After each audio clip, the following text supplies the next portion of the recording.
yeah. Nothing can stop me.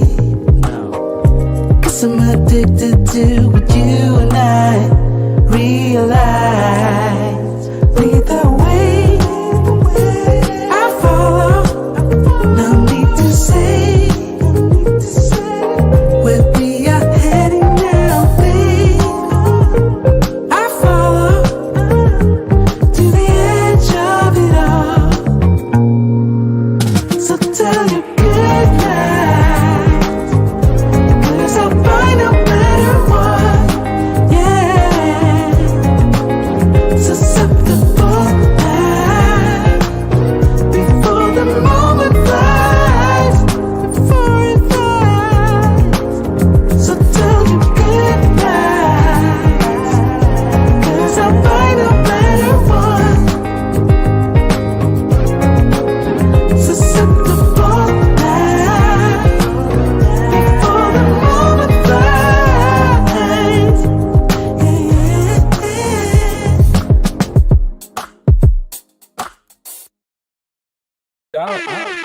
Out to all you gentlemen here on a wonderful, wonderful Wednesday night here with Andre and Andre's Love Crossing Borders. Yeah, you saw the title, and the title says exactly what it means. It's not clickbait scenario. You're going to hear tonight some tough things, so some of you might need a drink for this one. The sisters are coming after you, and they are encouraging not only the liberal women to come after you, but they are also encouraging the racist white males to come after you. Literally, this is not just a happenstance situation, but there are, and it's not all women. I'll put that out there right now. It's not all women. But there are enough women out there that are saying that you guys need to be deleted, as they're talking to white men. And the white men are asking them, what do you want us to do? Do you want us to help you get in a position where you be able to rectify what's going on in the black community? These ladies said, no, we don't want to it's too late. We would like the annihilation by force of the black man in America.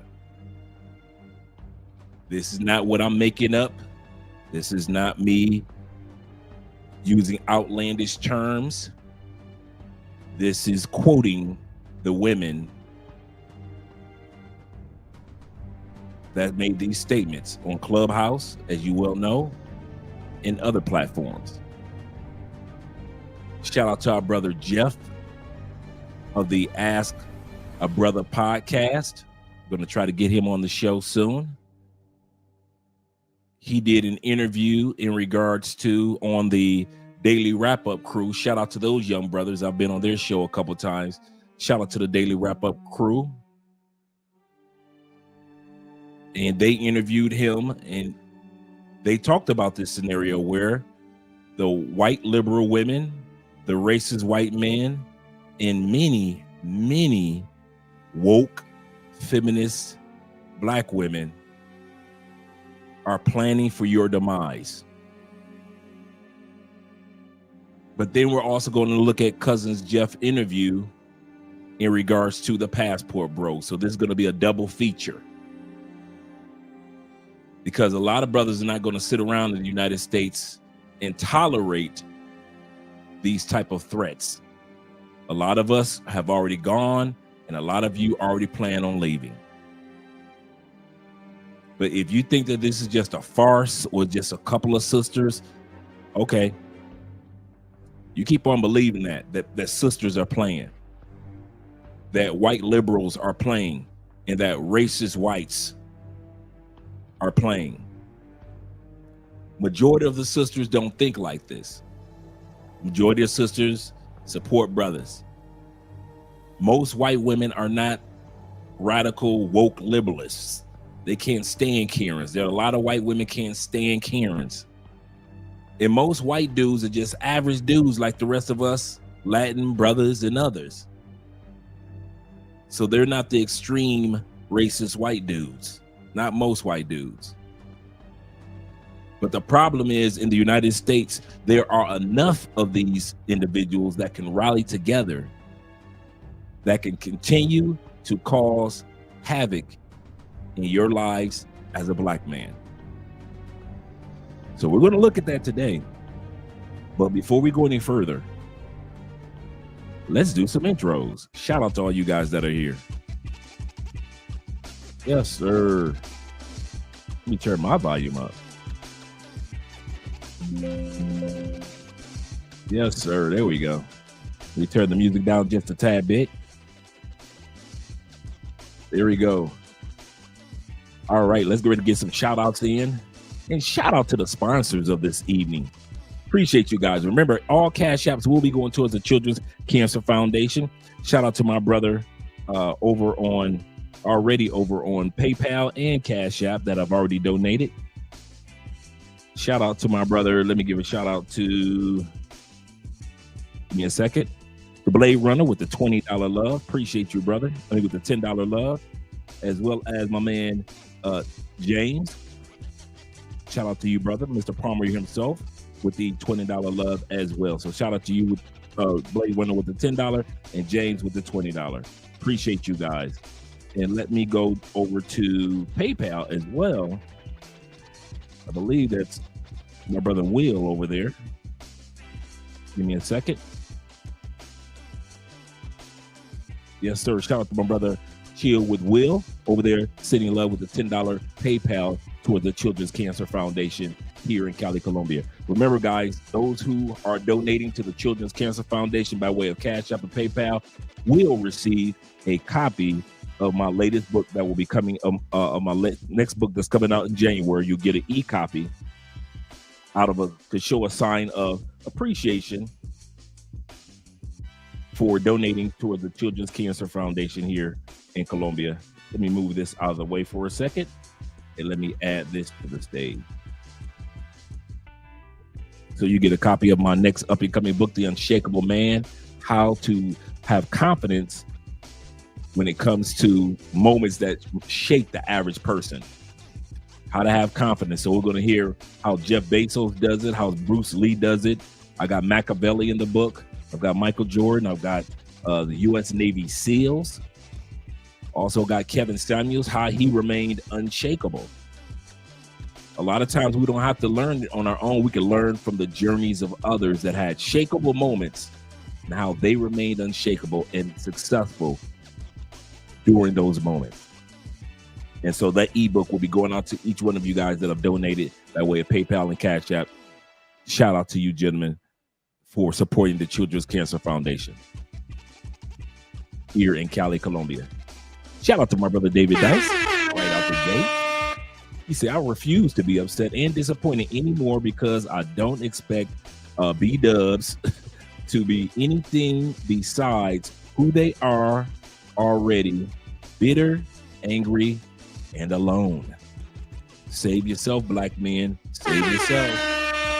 Absolutely. And shout out to Will over here, also from the PayPal to the Super Chat. Will says, salutations, Andre and chat family. Smash the like button. Support Andre and Andrea's cancer donation. Yes, sir. Thank you very much, brother. Blessings and happy holidays. Yes, sir. To you guys, to you all. Andre and I will be celebrating our 6th wedding anniversary in 3 days. Countdown, 3 days. So shout out to all you guys that have been here through the whole journey with us. And shout out to our sponsor of the evening, our brother Evan, who's always showing love to the channel and always supporting. Appreciate you, brother. He said more black women are becoming hyenas every day, and they execute order 66-2 groups of people in the states hate us passport men. This is so true. This is so true. We are not a liked bunch of men. We're not that large, but looks like we're having a large impact on how people are thinking in the United States. black women and simps, black women and simps, the U.S. passport men are the new Ocean's 11 crew. I like that. You better back the fuck up out my face, goddammit. I'm from Detroit, Michigan. Don't play with me. I did not mean to hit that, but shout out to the guys from Detroit, and shout out to the Detroit Pistons that are doing pretty good this year. You say we get our money and we ride off into the sunset. You said it. To our new lives overseas. Absolutely correct. Absolutely correct. Shout out to all you guys who are celebrating getting your visas this year in 2025. I know many of you guys who wanted to get a visa in 2023 was your first time really taking it serious, or maybe 2020 before the pandemic was when you wanted to get a visa and live in another country. Shout out to all you guys in 2025. You got a visa, whether it be to Thailand, Philippines, whether you got your first visa to a country in Africa that you may needed a visa. Shout out to all you guys that first time you got your Brazilian visa or got your Colombian visa. It's just proof that we can use our passports, but if needed, we know how to take the proper steps to acquire visas as well. So shout out to all you guys that are acquiring your visas. And shout out to, once again, for our sponsor of the evening, our brother Evan. Like I said, guys, you guys are going to need a drink for this particular episode, because everything that the title says is 100% out of the mouths of the black women. Like I said, it's not a huge pool of these feminist black women that are impacting, but it's enough that have an impact to where you can't tell the difference. But I like what Jeff is going to say on the live stream. He says, for black men, it's going to get to the point where we're looking for a good woman is like sticking your hand in a jar of snakes. You don't know which one is poisonous, so you decide not to stick your hand in that American jar of snakes at all. I'll say that again.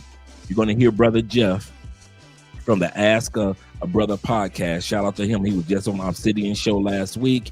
He just also had Tommy Sotomayor on his show. And he's on an interview today, which we're going to watch.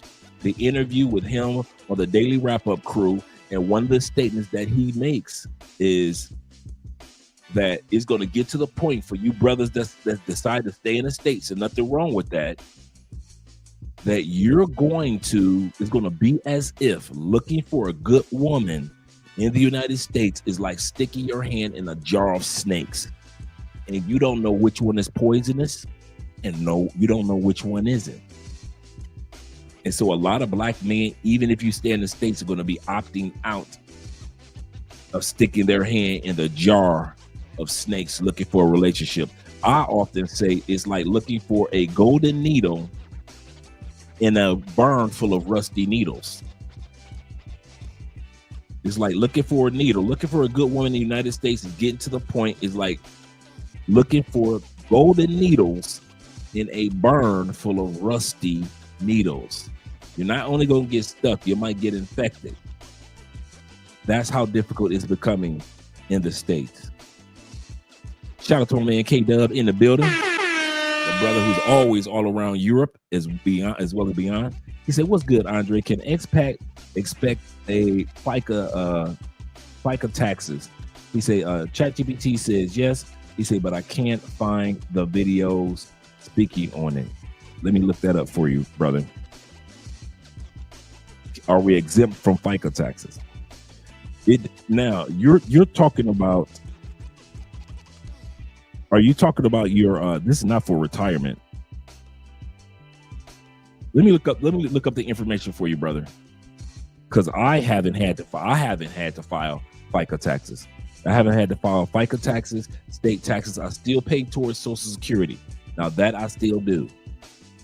So don't think that because I don't pay federal taxes or state taxes that I don't pay towards my Social Security. I still do that. I don't have to, but I still do. I know how much Social Security I would get if I were to retire at a certain age and things like that.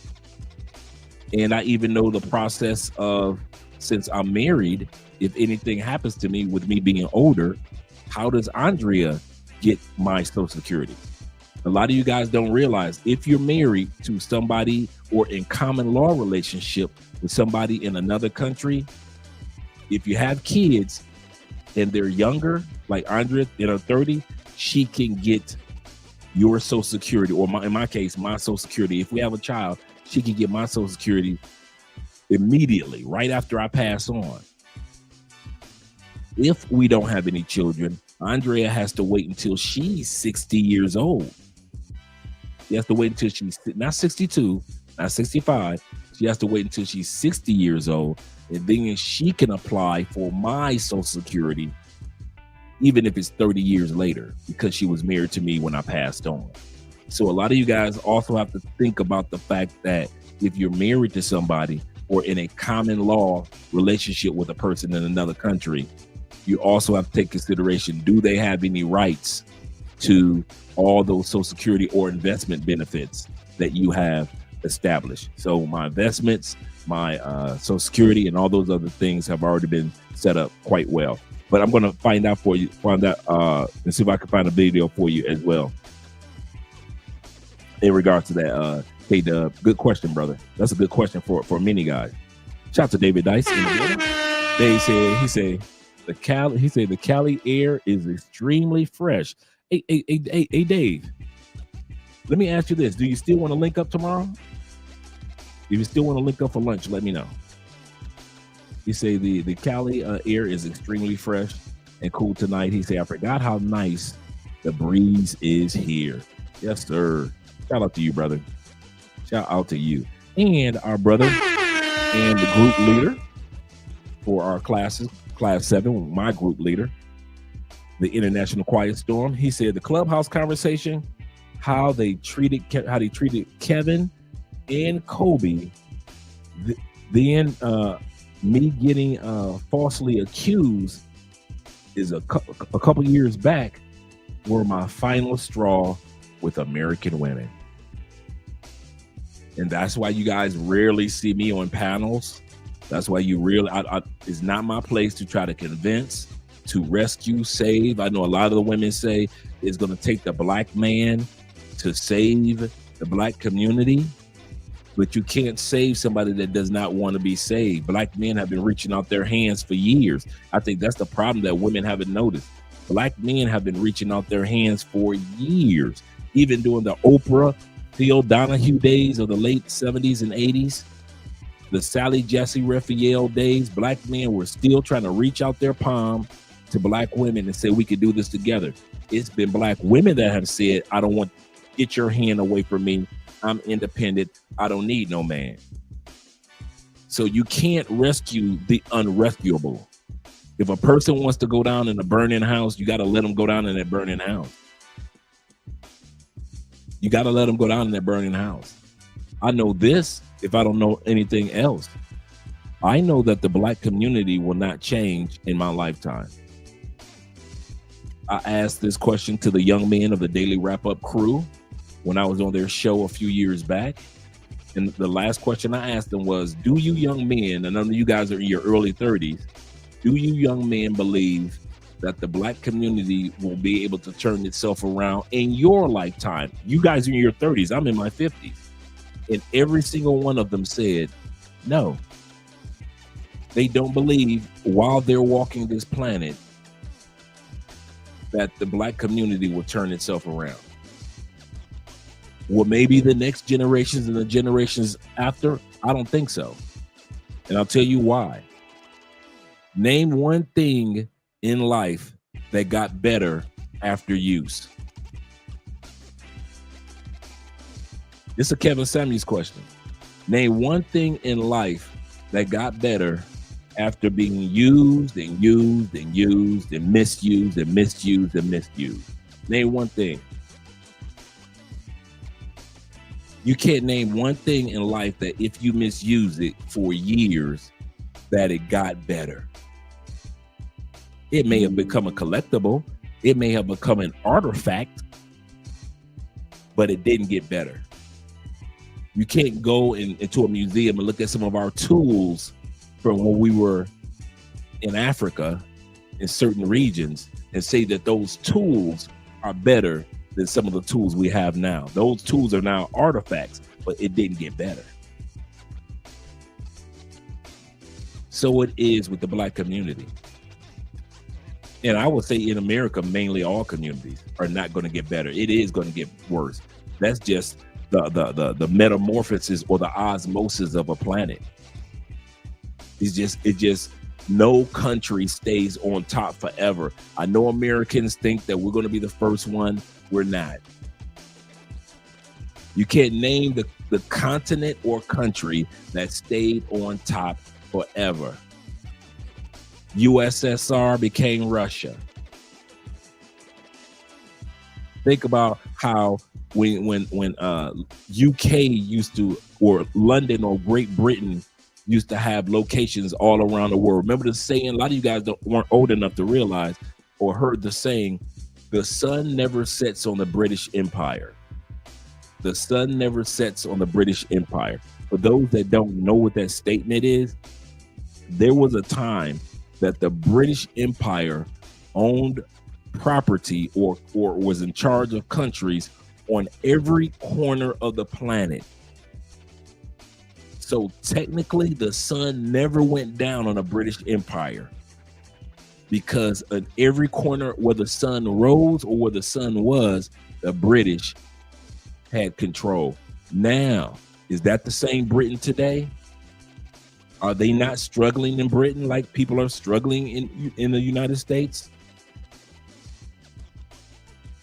United States will be a powerhouse, just like Britain, just like USSR became Russia, but it will not always be on top as numero uno. It will not happen.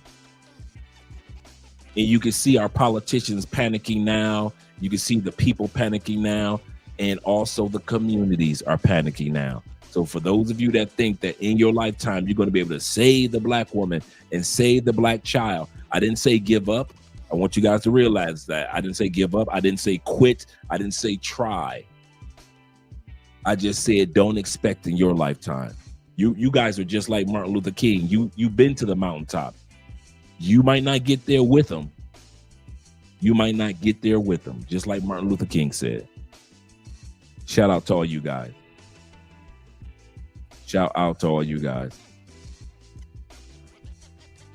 And we're going to get to this live stream kind of fast, so I may not read every intro like I usually do. But shout out to my man, Plain Man. Shout out to you, brother, being in the building. Glad he's here.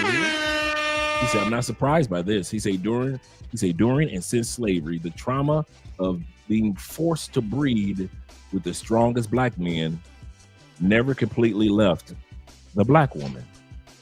He said, they reset us to do this. They reset us to do this today for it. Absolutely correct. Shout out to my brother Tim Howard in the building as well. Glad to see you here. Kenny, I appreciate you. He said, this came from Clubhouse. Yes, it did. Yes, it did, Kenny. Yes, it did. Good evening to you, kind sir, as well. Good evening to Winifred. Glad that you're here. Shout out to you, brother. Glad to see you here. He said, I start work at 11 p.m. He said, we need to listen to this. Yeah, this is going to be a good one, man. I will not be long, gentlemen, because I want to go directly into the video. Yes, sir. I'm going to go directly into the video. Once again, shout out to David Dice for the sponsorship of the night. And we got one more back-to-back sponsorship.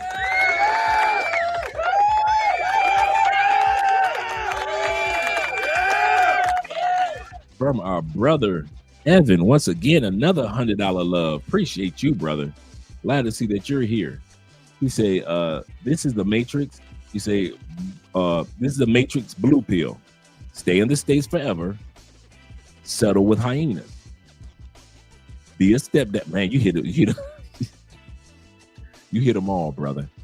You hit them all. You say, be a stepdad and be emasculated. Man, you hit them all. Let's just go back over that, because that is the blueprint of what the United States have planned for Black men, white men, as well as others. If you're going to stay in the States, 9 times out of 10, they're going to try to convince you of these things. First of all, to stay in the States. They're going to tell you that every other country around the world is horrific. You need to stay here. He's absolutely correct. We always look at the stats from American Van Line. They do an international van line, the moving company. The stat that they show over the last few years that the average American, 68% of us, will live and die within a 50-mile radius of the hospital in which we were born. So they convince you to stay in the States. Numero dos, settle with hyenas. They don't want you to be with the quality women. They want you to get with the girl the big girl that society says that's a 10, the woman that has the attitude. They want you to get with somebody that's sexy, but I'm independent because I'm sexy. They want you to be with the women that's like, I got money, where is yours? If you're not 6 feet, 6 figures, 6-pack with a 6-incher and longer, I don't want you. They want you to be with women that are looking for imaginary men, these hyenas, with an attitude to boot. Number 3, they do want you guys to take the load of being stepdads. I don't know why you guys think that that is only in the black community. They're trying to convince white men to be stepdads too. They're trying to convince Latin men to take on the responsibility of, like I always say, another man's orgasm.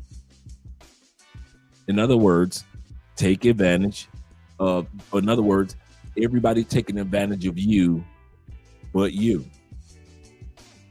He said, and emasculated. Absolutely correct. After all these things that he just mentioned happens to you, you will be, or will at least feel, emasculated.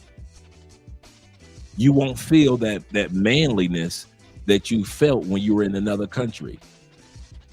They don't want you to have that masculine male opinion. They do not want you to be the provider, protector, problem solver, penis, meaning the intimacy, or the priest of your household. I'll say that again.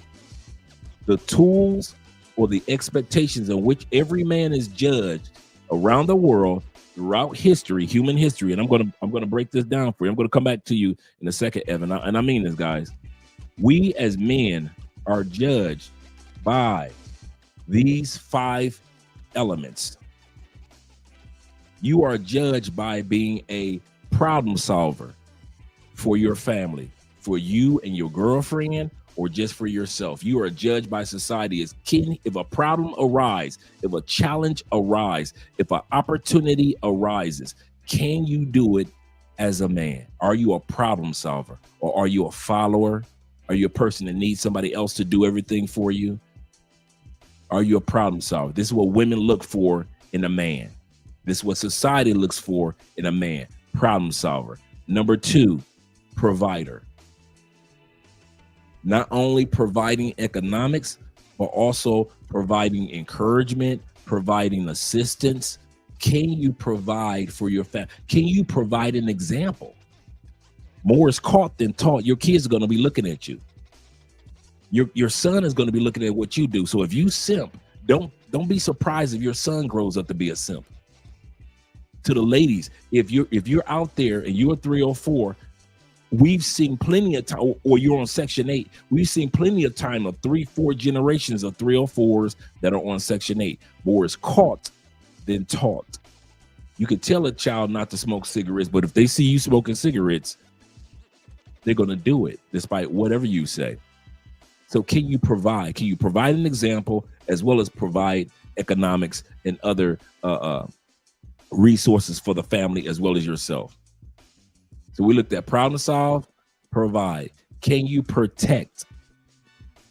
The 2 people that you should at least be able to protect is protect not only just your family from, or the 2 groups, not only the family from themselves, but also the family from others. A lot of us, we often think about, when it comes to protection, we only think about protecting our families or our loved ones or ourselves from others. It is also your responsibility as a protector to protect your family members, including yourself, from themselves and yourself. Your job is to protect you from you. If you know that you need to lose weight and protect you from having a disease, you're going to the gym, right? If you know that you need to be a part of Theo's classes because you want to take yourself to another economic scale or travel, you're going to protect your schedule. You have to protect you from you, because what you will do is just sit back and time will go by. So you got to have the ability as a protector to protect you from you. So it is with your loved ones. It is not just your job to protect your loved ones from the outside world, but it's also your job to protect your loved ones from things that they might do or they might say or behavior that they might present in the household that's not beneficial to them in the long run, whether it be your wife, your girlfriend, or full-fledged family. Are you a protector? That's number 3 that the world has always expected from men. This is just human history. Provider, problem solver, protector, penis, meaning the intimacy of the household. It is your job to also bring the peace, the intimacy. You are the romantic lover of the woman, of course, but you also can't be romantic and then be beating on her. You can't do that. Like I said, you got to protect her from you as well. A lot of guys can have the ability to protect their families from outside entities, but at the same time, you cuss out your kids. That's not protecting your kids from you. You and I don't mean just cuss at, sometimes we cuss at kids. That's one thing, but I'm talking about you make kids feel like their self-esteem is low. You got to protect your kids from that. That's your job as a man, to protect them from anything that, even the Bible says, to protect the kids from anything that will impact their self-esteem as they're growing up. That's what it's a paraphrase. I'm paraphrasing, but the Bible says for you to protect your family or your kids from anything that will interrupt the growth of their self-esteem. So as the penis is your job not only to be intimate with your woman. The Bible says this, in Proverbs, let the breast of your wife satisfy you. Let the breasts of your wife satisfy you. It also says in, I believe, Micah or Malachi, in one of those books, the priests were wondering why God wasn't answering their prayers. And in that book, and you could just look up the word treacherous in the Bible, and then it'll take you to that verse that I'm talking about. Treacherous or treacherously. They were wondering, hey, God, we've been sacrificing. We've been doing everything you want us to do, but you have not been answering our prayers in Israel. The priests like, what's going on, God? Can we get blessings? We're your chosen people, right? God tells them in the book of either Micah or Malachi, the reason why your prayers aren't being answered because you have dealt treacherously with the wife of your youth. You have dealt treacherously with the wife of your youth. That's why your prayers are not being answered. So it is your job to be the intimacy of the family. It's your job. I'll say that again. You may not want to be freaky. You may want to be freaky with your side chick, right? Well, you better bring some of that freakiness home. And number 5 is your job to be the priest of your household. So we talked about problem solver, provider, protector, penis, priest. Throughout human history, men have been, from the cavemen to modern man, we've all been judged if we are successful or not as a man by these 5 things. Priest.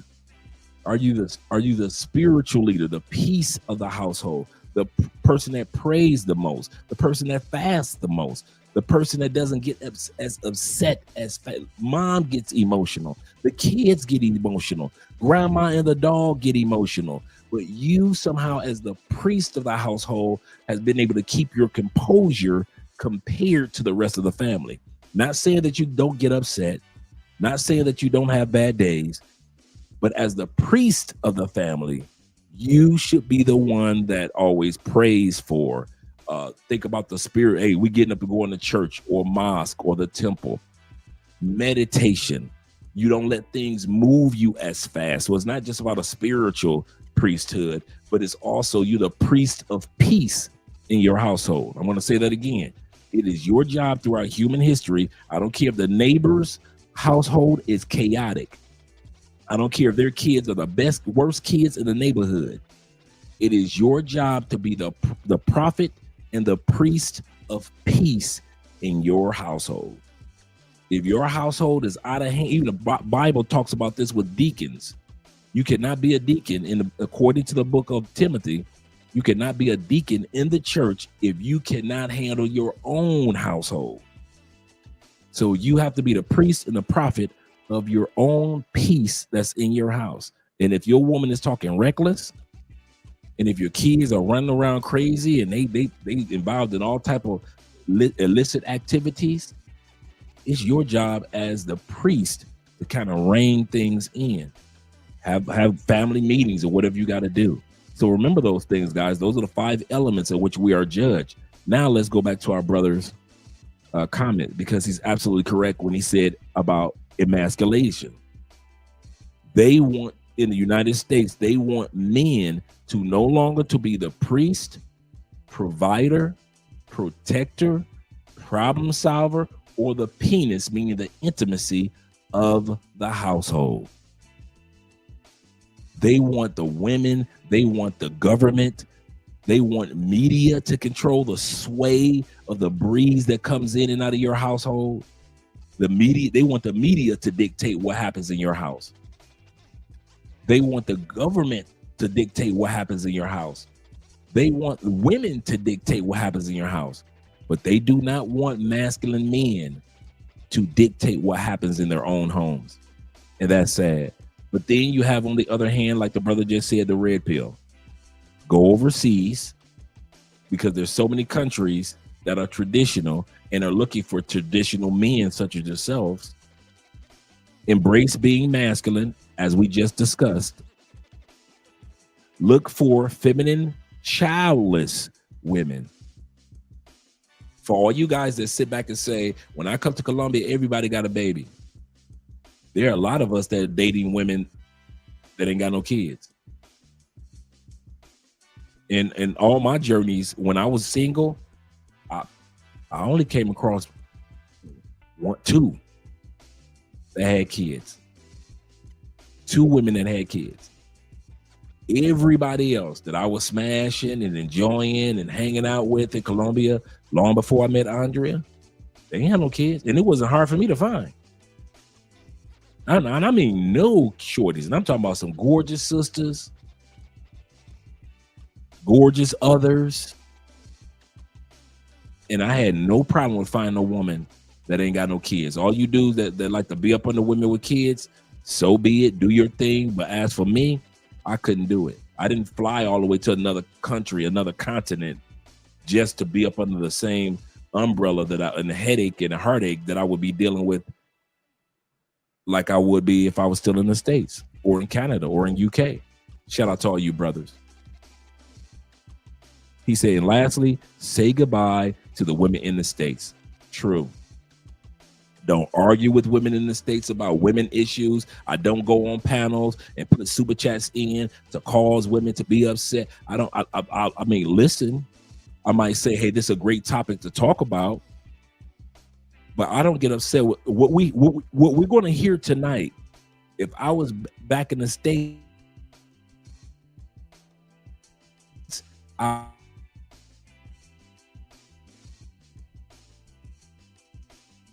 it's simple entertainment.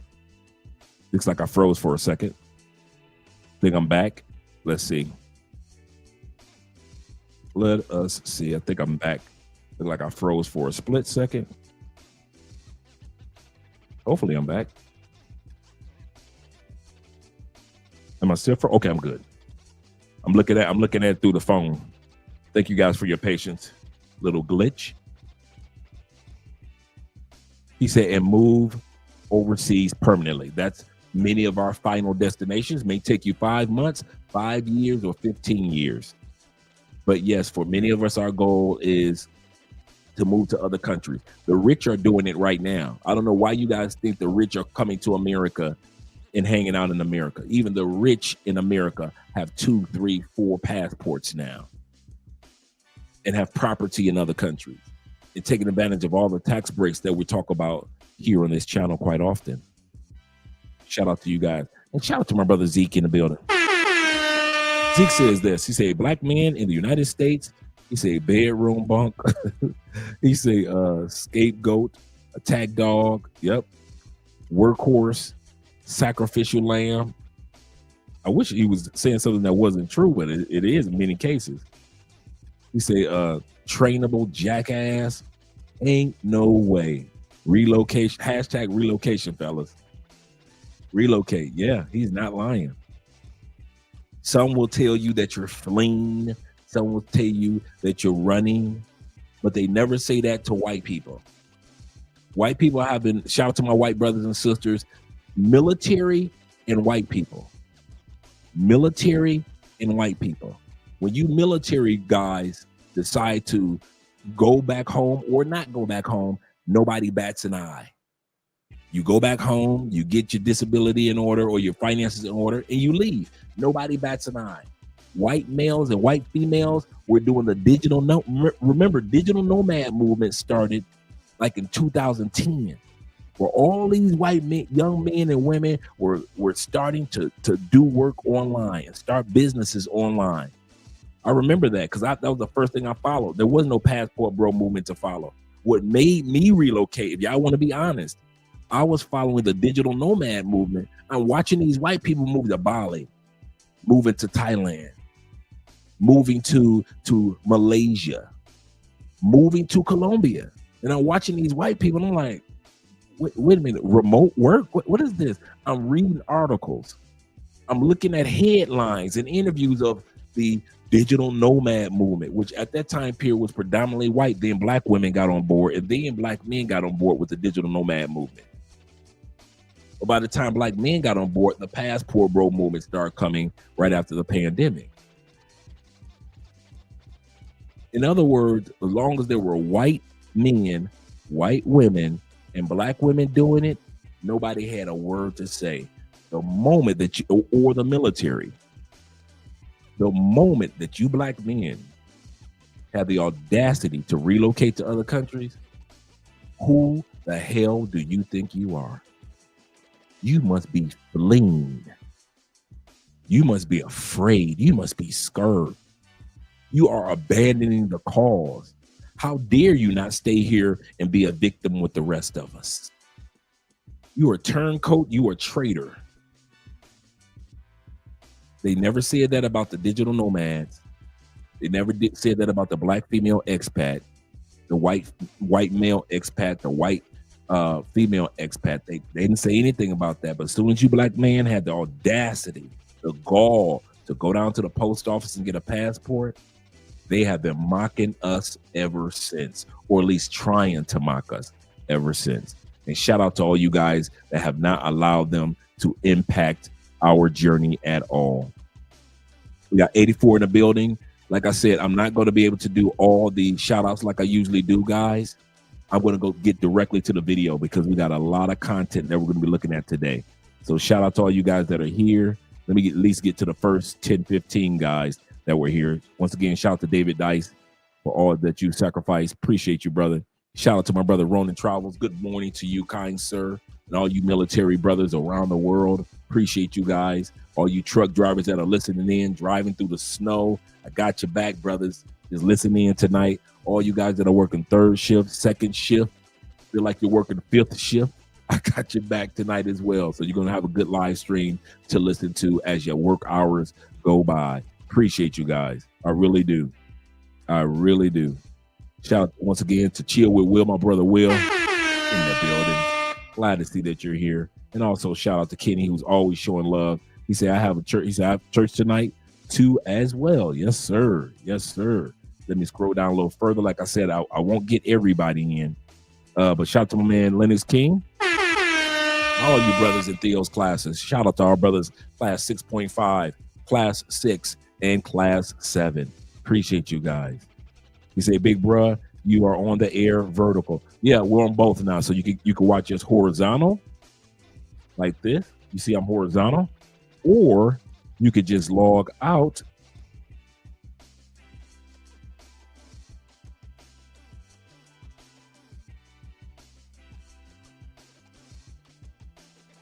Am I just horizontal today?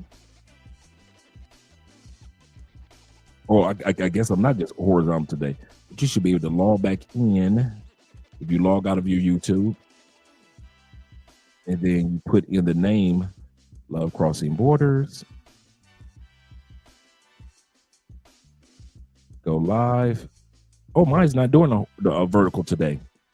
I don't know what I'm doing wrong, but shout out to you guys. Let's give a shout out once again to our sponsor of the evening, our brother Evan, with the $10. I mean, with the $20 love. He says this. He said there are 3 Hollywood men he said I look up to as masculine role models when I watched their movies as a kid. Sylvester Stallone, good choice. Sean Connery, obviously, and Cary Grant. Let's take it way back.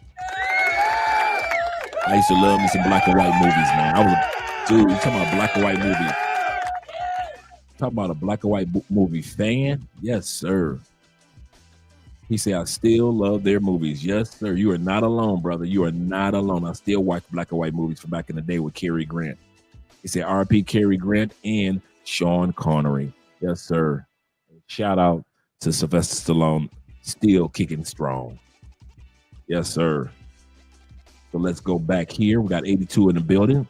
Like I said, I don't want to shout out to my brother Jay Fleming. I didn't see Jay sitting there. And my brother Rico in the building. Bobby Coltrane of the Coltrane family. And my brother T-Mac. Appreciate you, brother. I saw T-Mac getting a shout out on DC Rob as being one of his sponsors. Shout out to you, brother. Shout out to you. I said, what is that T-Mac up there getting a shout out from DC Rob? Yes, sir. Yes, sir. Shout out to my brother LJV, Southern Vegan in the building. Salute to you as well, kind sir, and all you other brothers out there. He say, Dre, got your jacket on? Yeah, I got to keep my jacket on because I need to run because these sisters coming for you. I got to run. I put the jacket on tonight because I got to run. These sisters coming for you, man.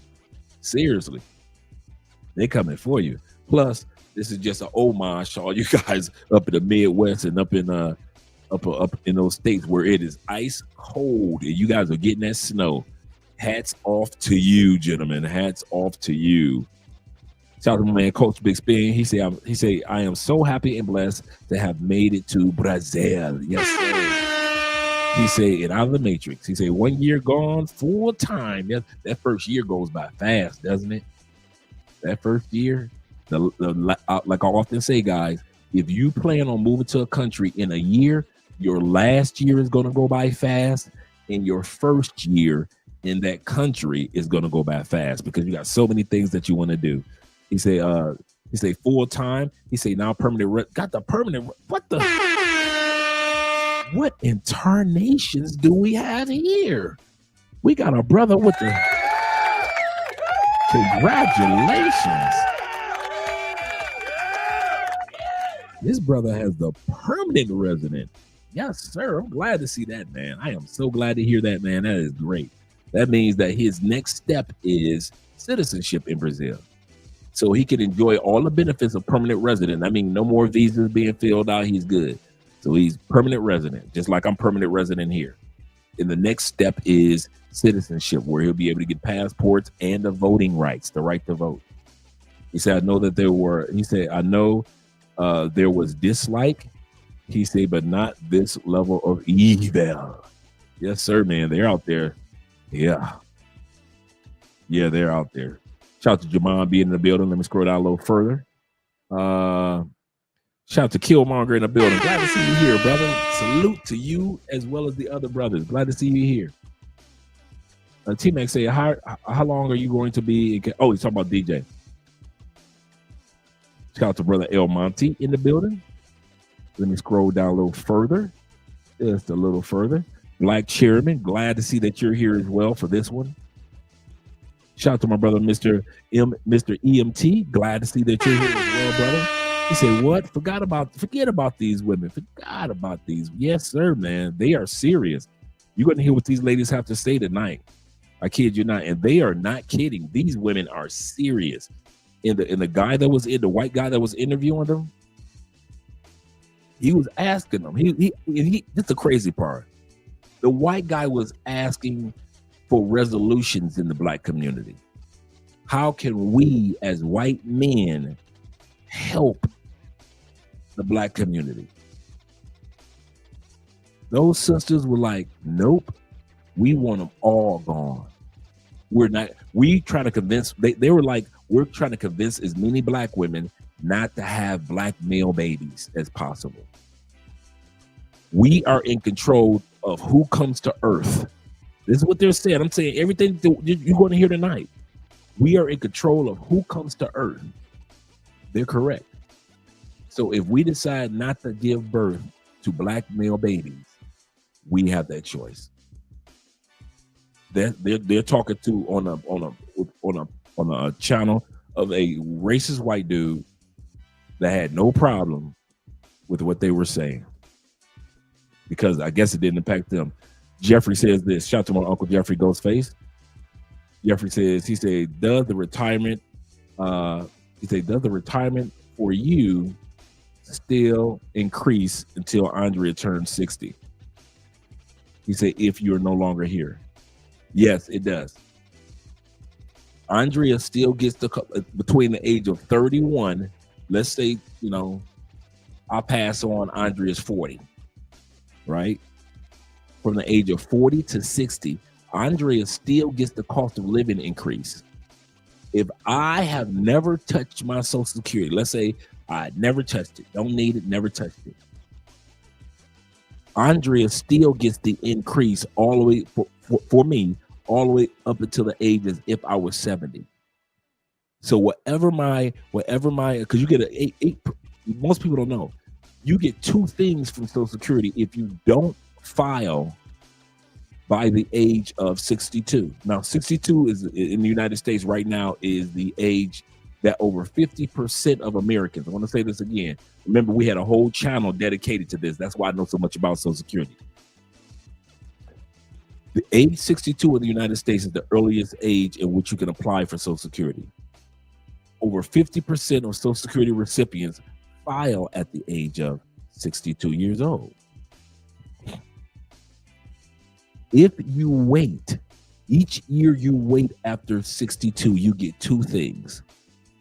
You get the cost of living increase. Sometimes it's 0.5%.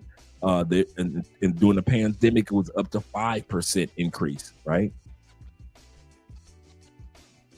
And you get an automatic 8% increase every year that you don't file your Social Security after 62. So between 62 to 63, you get, let's say, the cost of living increases 0.5. You automatically get an 8% increase and that 0.5.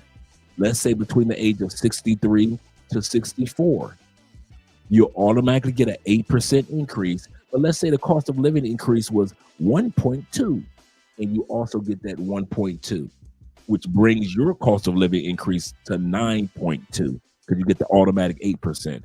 So each year that you put off your Social Security until the max is the age of 70 in the United States right now, each year you put off, you get the cost of living increase in an automatic 8%, 8%, 8%, 8%, 8% until the age of 70 years old. But once again, over 50% of Americans have put themselves in an economic situation where they needed to file for Social Security at the age of 62. And many of it is because they say that the average person's either because of health, either their body starts to break down, they can't do the job or the labor that they were doing before, or they had to retire early because their spouse's health was bad. So they were married to somebody and that person body starts shutting down. And so the wife or the husband decide to retire at 62, take in Social Security so they both can be home and take care of their loved ones. So that's the number one reason why you see over 50% of Americans retire at 62 is usually because of health. Shout out to the new members. Shout out to you guys, the new members out there. Shout out to my brother Marcus in the building. Yes, sir. Glad to see that you're here, brother. Glad to see that you're here, Mr. Harris. Appreciate you. We got 85 people in the building. I do not want to hold you gentlemen up. I really don't. Shout out to all you guys that are here once again, brother Killmonger, as well as all you other guys. If I missed you, Such as my man Jay Kaysen in the building, and my man Zay in the building, my brother. Salute to you as well, brother. Salute to you as well. Let me scroll down and Show Nuff. We got Show Nuff in the building. There's a real shout out to my man, the real Sean G. Upshaw in the building. Glad to see you here, brother.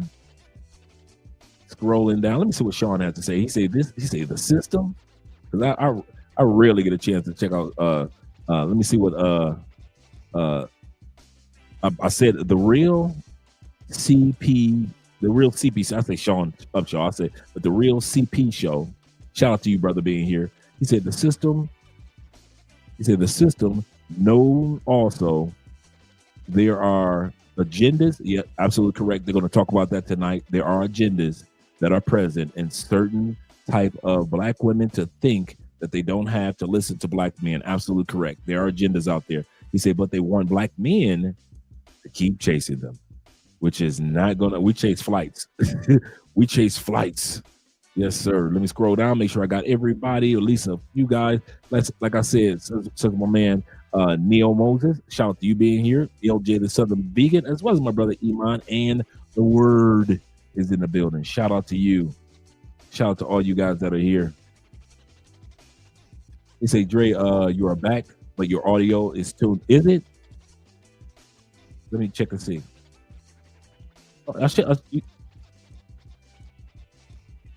Turn off. Oh, okay, for a second. Okay, cool. Thanks, brother. Shout out to my brother Nazareth of the Way in the building. Let me scroll down. And if I don't get to your comments, guys, because I know we want to get directly to the video. Shout out to Passport Persona in the building. Glad to see that you're here. Yes, sir. Appreciate it. I got this leather in Bogota, Colombia about 2 years ago.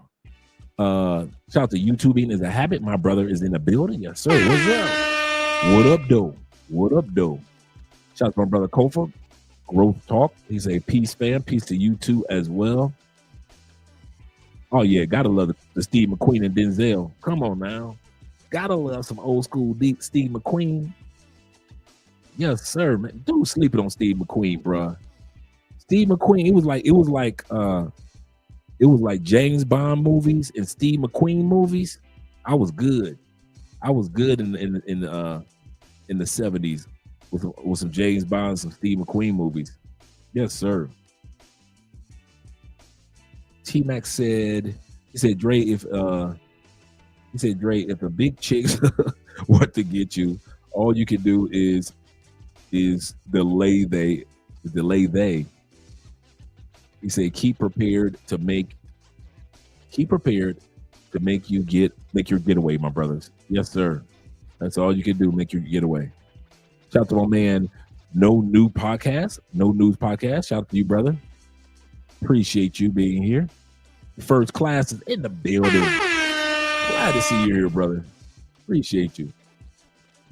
Hassan being here as well. Hey, greetings to all you. I can't give a shout out to everybody. Because I really want to get to this. Let me get ready to get. We've been here. We've been doing shout outs for an hour. I do want to get to this. I don't want to keep you guys late, but it's very important content. Once again, this is our brother Jeff of the Ask a Brother podcast, and he is going to be interviewed by the guys on the Daily Wrap-Up crew. Shout out to each one of those channels. Make sure that you subscribe to each one. Moderators, if you don't mind, drop the links to the Daily Wrap-Up crew and the Ask a Brother podcast, if you don't mind. Shout out to you. And then the second half is about what Brother Jeff and another brother has to say about the benefits of being passport bros and not having to deal with the mess back home in the States. That's what's going on with these sisters. Let's get ready to get started. Let me move me out of the way. Once again, that's my up and coming book in January, but let me add this to the stage. Force. Let me say that. Let's go back. She's saying force. This is when let me end this right here. Let me move this, make this larger, and bring this back. The guy on as you can see, this is women over on Clubhouse. The white guy is asking them, what do you want us as white men to do to help the black community? He's thinking one thing. The black women come out with force. So what are the corrections that you're looking for specifically? Force, because that's the only thing that's gonna work. But I mean, what are you looking for black men to arrive at? A place of understanding of like, what do you want to see? Well, we believe that there is no hope for them. That we don't believe in changing their minds. We don't. But I'm trying not to say what I really want to say because you're on stage. But if they could not exist, hey, we wouldn't be mad at.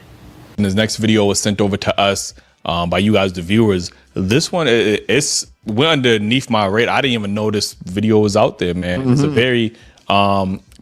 very similar video to something that we talked about in the past.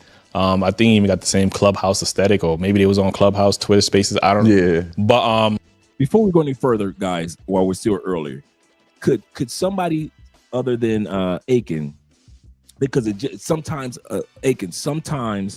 there are issues with Cash App, so you might want to use a PayPal, and if you use a PayPal, just use aspence2011@gmail. That's scrolling at the bottom of the screen. Sometimes, and I find this throughout the history of using Cash App, 99%, or at least I say 95% of you can send us a Cash App with no issues. It's always, every once in a while, somebody can send us a Cash App. So if you don't mind, just for a tester, I don't care if it's a couple dollars, could some of you guys that normally send us Cash App, send me a Cash App, so just to test it, just to make sure that it's working well for you guys. And thank you, by the way. Let's go back to what these sisters are talking about. I'm going to bring it back to the beginning. Let me remove this and bring this right here. And I'm going to bring it back to the beginning to where when the white guy was saying by force. I mean, when the women were saying take the community by force. So what are the corrections that you're looking for specifically? Force, because that's the only thing that's gonna work. But I mean, what are you looking for black men to arrive at? A place of understanding of like, what do you want to see? Well, we believe that there is no hope for them. That we don't believe in changing their minds.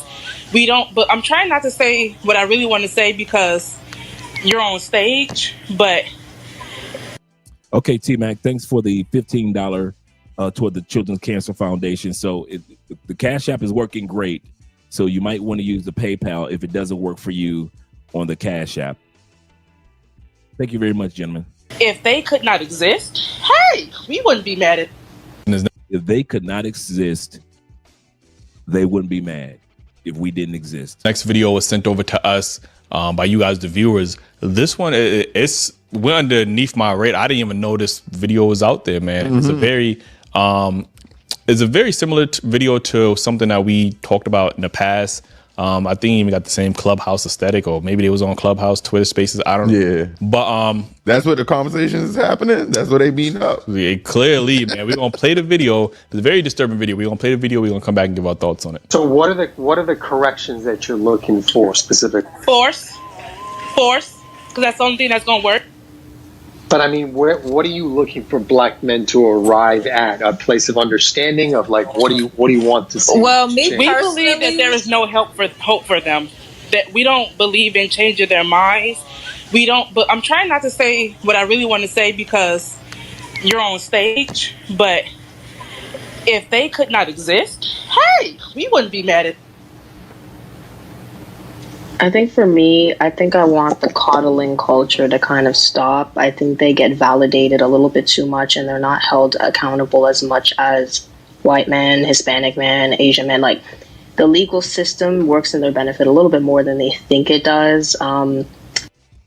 This one sister said, you guys are coddled too much. The legal system, that includes the justice system, that includes corporations, have coddled you. You guys are not Think about it. Black men were not impacted by affirmative action because we weren't coddled by affirmative action. Black men have always been the most sentenced in the United States when it comes to incarceration. Yet white males do more crimes. In other words, white males can commit crimes, but they're not found guilty. And that's just a stat. You can look that up. White males are not found as guilty doing crimes. Men in general are sentenced harsher for the exact same crimes than females.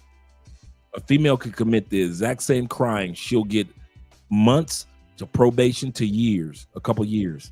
You might be sitting on 5, 10, even 20 years for the exact same crime. Black men have been mocked by black women saying that they make more money than us when statistically that's not true. Shout out to Medium Man proving that to be fact.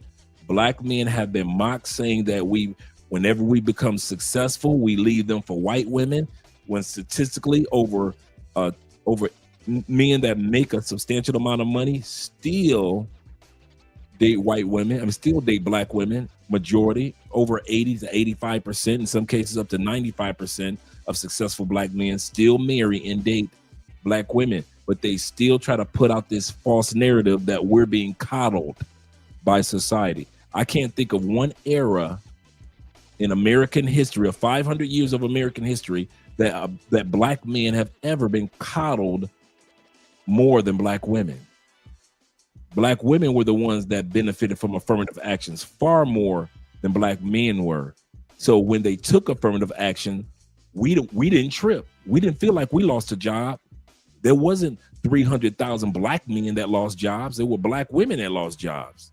Yeah, we lost a couple of generals, black generals and things like that. But for the most part, it did not impact the black male economy because they took away affirmative action a few months back. Let's bring that beat back, gentlemen. And listen to what they have to say. Only thing that's gonna work. But I mean, what are you looking for black men to arrive at? A place of understanding of like, what do you want to see? Well, me We believe that there is no hope for them. That we don't believe in changing their minds. We don't. But I'm trying not to say what I really want to say because you're on stage. But if they could not exist, hey, we wouldn't be mad at. I think for me, I think I want the coddling culture to kind of stop. I think they get validated a little bit too much and they're not held accountable as much as white men, Hispanic men, Asian men. Like, the legal system works in their benefit a little bit more than they think it does. They're seen as the ultimate, like, most oppressed. And I think that coddling culture needs to stop and they need to be held accountable for their actions. Because we live in white male patriarchy, white men set what's socially acceptable. So with you all setting what's socially acceptable, the degenerate behavior. Jew, what's your thoughts on this? Honestly, before we started doing pod, I don't think I've heard women speak like this about like black men, and I know there's been like domestic relationships where men and women beat each other and primarily men are noticed for it. You know what I mean? But this hatred of, they would say what, self-delete or abortions or other, criminal aspects of, hurting each other. But I, still to this day, I haven't heard a man and I hear black men frequently say how much we need black women, how much we love black women. But on the other end, I just keep hearing black women say things like these women. Black men, I'm going to say it from me to you. This is just straight up. Black women, 80% of them, they don't like you. 80%, I'm probably sure it's more. But at least 80% of black women in this day and age, it don't matter how old or young they are, they have a general dislike and hatred for you. That's your real climate, brother. See, I'm not telling you something that you ain't already felt. I'm telling you something that you know. I think it's more too. I truly think it's more too. I think it's more too. And I'm tired of being the one that's not talking about it. I've said this. This is one of the main reasons I don't have a lot of black female friends. I really don't, y'all. I don't. I couldn't imagine what it would be like as a black man. It's an abundance of you that think that all men are dogs, but we all know it means black men. Undertone of all relationship conversations is black men ain't shit. Why these black men ain't doing this? I can't bond with y'all, sis. I cannot bond with y'all when you have a general dislike and vitriol and hatred for our male counterpart. Do you not understand how goddamn psychotic that is? And they're so comfortable saying it, and then they try to flip it on us with manipulation tactics or whatever the case may be. And I just don't see the same hatred coming from men. You know, imagine if you heard, you know, if you did see some, send it to us. Let us react to that and let us hold that man accountable. But while we're watching this, let's hold these women accountable for saying what the fuck they're saying. You know, you have black sons, you have black brothers, you have a black father 9 times out of 10. You know what I'm saying? So where's this? And I think it's all built on trauma that they get from their mama or another woman, because a lot of women don't experience this hate, these things that the next woman hate a black man for. And I just want to know, where does it really stem from? You know what I'm saying? I truly don't understand. Like, I be trying to like, oh, you know, this is the reason. This is the reason.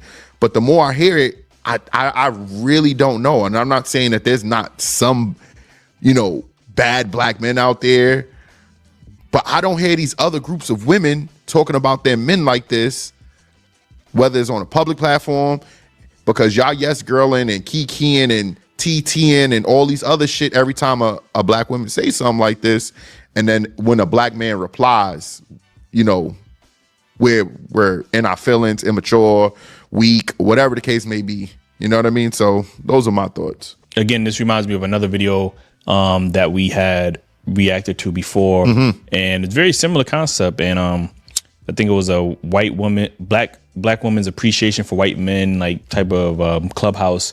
And in there, they was just like, oh, you know, black men belong in a coffin, and black men deserve to die, and you know, our mothers should have, you know, been left to black men. And it was such a, there's no turning back, because these dusties are dusty. They just belong in a coffin.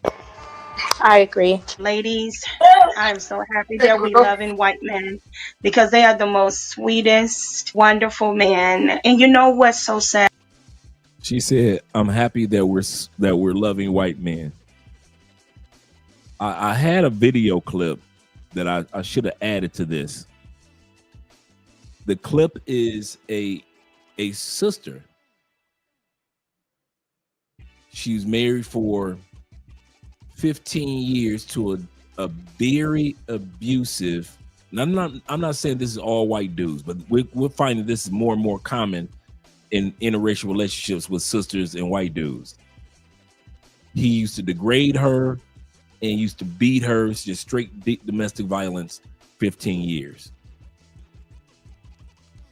He set her on fire while she was asleep, like literal fire. Like what you see in the movies, just douse and poof. Do you know that sister did not press charges on that white dude? The white dude said it was a mistake and I'm sorry. That's all he had to say. He didn't go to court. He didn't go to jail. All he had to say was a mistake and I'm sorry. I'll become the husband that you need me to be. You know what that sister said? After 15 years, my prayers have been answered. While she had a wedding ring on the burnt hand, her face is gone. She was talking about how she's going to have reconstructive surgery this up and coming year. She did not leave the white man. She did not press charges. Her face is literally, and her body is literally destroyed. And most of all, she ain't going nowhere. So when these women say they love white men, it's not the same love they have for us. They Some of these liberal feminist sisters worship white men far more than they worship God himself. Far more. Idolize whiteness. This is the caliber. That's why I said we need to take this particular live stream serious, because this is the caliber of women that a lot of us are walking past in the grocery stores. A lot of these are your co-workers. A lot of these women still attend your church, your mosque. A lot of these sisters still are plants, industry plants. So when I say you guys, you know, you can watch this particular episode and kind of like laugh it off.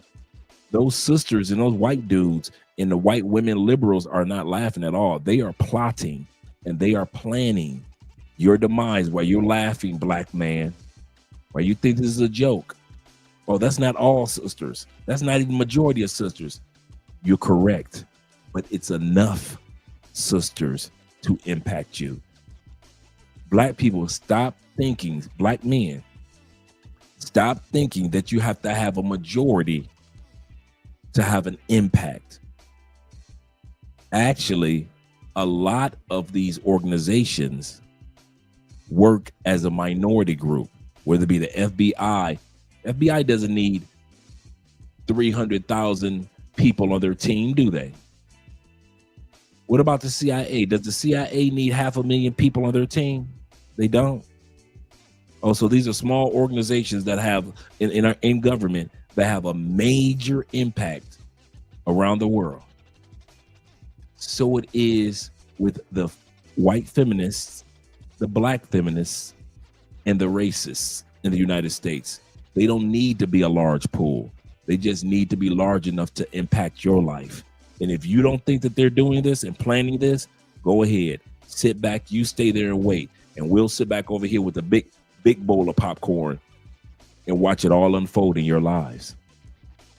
Now, I'm not fear-mongering and I'm not trying to cause you guys to be in a fright, but I am trying to give you guys awareness that these people exist and are working together. Shout out to T-Mac with the $10 love. Once again, thanks, T-Mac, for letting me know that the Cash App is working.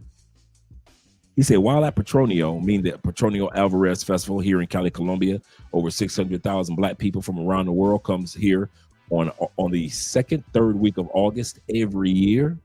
There's black people galore. He said, while at Petronio, he said, I got attitude from 2 different American sisters. Yes. He said, one was mad because she saw me with a pretty Colombiana. Second time was after a tour, she was talking about hurting brothers.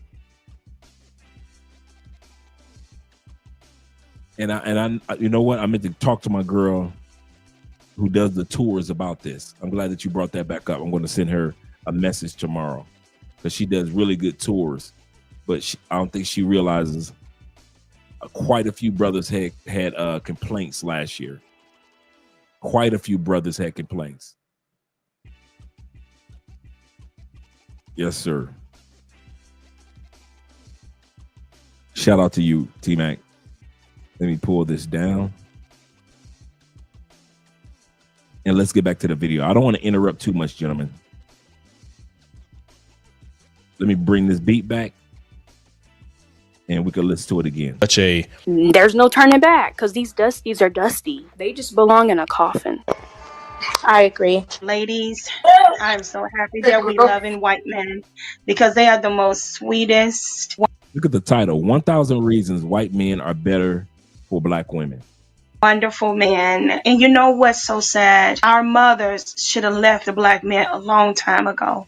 I feel safe now that the dusties are in the gulags. When I look at the title, white men are better for black women. It's just so horrible just to hear it. And then you think about the Cynthia G's and her having live call-in shows with other black women calling in saying maybe we should abort black male fetuses.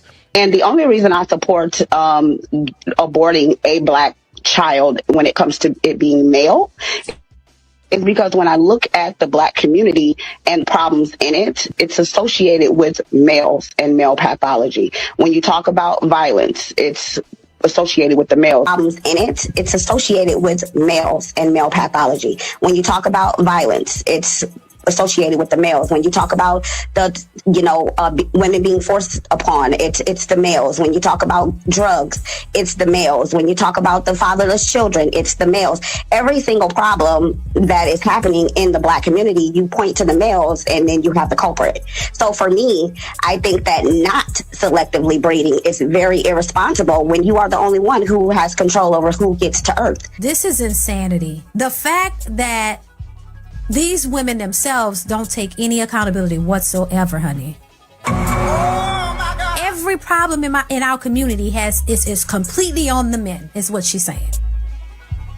You want to do away with Black men. You want to blame them for everything. And you think that if you remove Black men, that y'all are going to stand out as these supreme beings with the great, culture and the environment is going to improve, and Black women are just going to be so great and show us that we don't see that happening. You already claim that the men are walking away and they haven't been there. And what have we seen? We have seen more of a decline even if the men did leave. Let's say, let's fault the men for leaving. Well, while the men were gone, what did the women do? Have they made the culture a whole lot better? Have they done a good job with these kids? All we see is more and more degeneracy. We see more and more sexy red. We see the kids being exposed to things that they shouldn't have been exposed to by the mothers. So you mean to tell me you have a group of Black men who are degenerate, if the problem is all them, but then we're not blind to the fact that there are women in our culture. So for me, I think that not selectively breeding is very irresponsible when you are the only one who has control over who gets to Earth.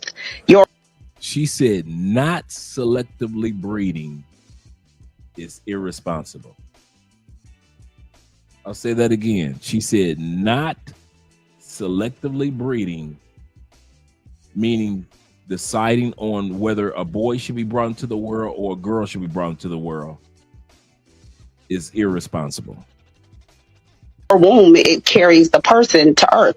So if you're the only one with that power, regardless of whatever he wants. Like you said, I haven't heard on the opposite end Black men saying anything as harmful or as hateful as the type of rhetoric I'm hearing from Black women. Mm-hmm. And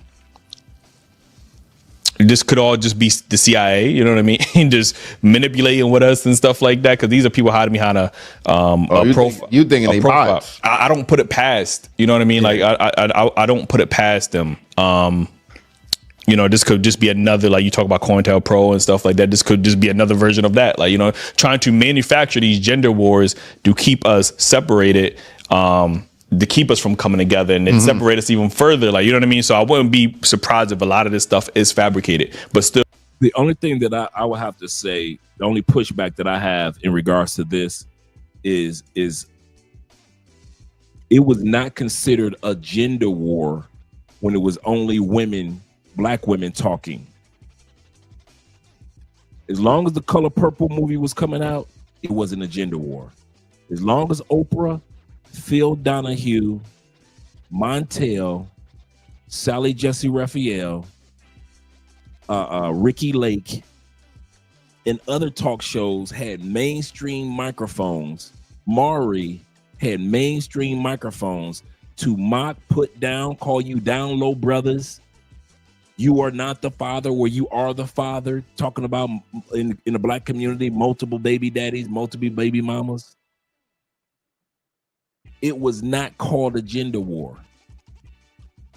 The moment that Black men have been talking on the microphone by way of not mainstream media, we still notice this gentleman. Black women have for the last 50 years have still been able to talk on mainstream media. Oprah will bring a pool of Black men together just to mock them on her channel today. She has telenovela shows, the soaps, and the Black men are the mockery. Tyler Perry movies, Black men are still, he became a billionaire from doing plays and movies that mocked you Black men. Tyler Perry didn't get his success from showcasing the black community in a positive light? No. He made the black woman look heroic and the black man look pathetic, and he became a billionaire by doing it. We almost got there because Kevin Samuels was getting to that point. We almost got there with a mainstream first time black male telling from the black male perspective. Anytime BET had a show of black men panels, those shows didn't even last. Ask a brother-ish type of panels. Those shows or those talk shows never last more than 5-6 episodes. Just go through the history of BET. There have been plenty of black shows, and they shut them down every time a black man had an opinion. Now it's called a gender war because black men have the microphone by way of social media. Now it's called a gender war because black men are no longer moving in their emotions like we did when black women and white women in the races had control of mainstream media, and they can be emotional, irrational, no facts. They can say anything. All you men are down low. And sisters start looking at us like we were down low like crazy. Remember that? When the one brother said, I was messing around behind my wife with a man, and then every sister start calling brothers down low. But since we have the microphones, and since we are not emotional, we've been using statistics and logic, and these sisters have lost their minds. They do not like a medium man who's a brother that actually does statistical analysis and research about the black community without emotion. They do not like the passport bro movement that's being done without irrationality or emotion. They always assume anything that we say is a personal attack when it's statistical facts. But they were doing personal attacks with no facts, with no analysis, no truth behind it for 50 years. So the reason why I bring this part up, I don't want you guys to fall into that trap of thinking, man, I'm attacking the black queens. That's my cousin. That's my sister. Bruh, I'm going to say this to you. The reason why men like Kevin Samuels, myself, and others use statistics and rational analysis, because once these cameras go off, those stats still exist.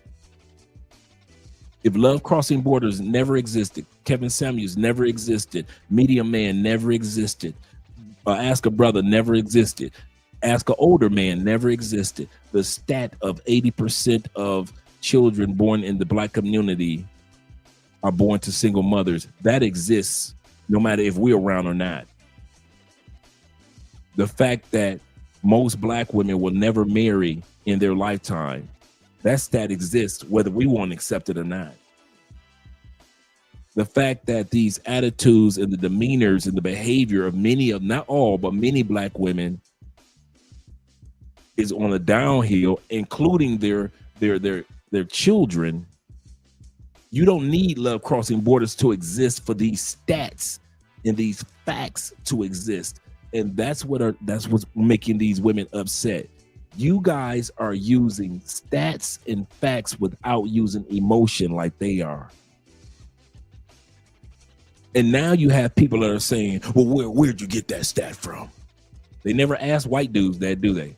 You bring a white man on their panel, they believe anything that he says. They never ask a white man, where'd you get it? Well, I don't believe that.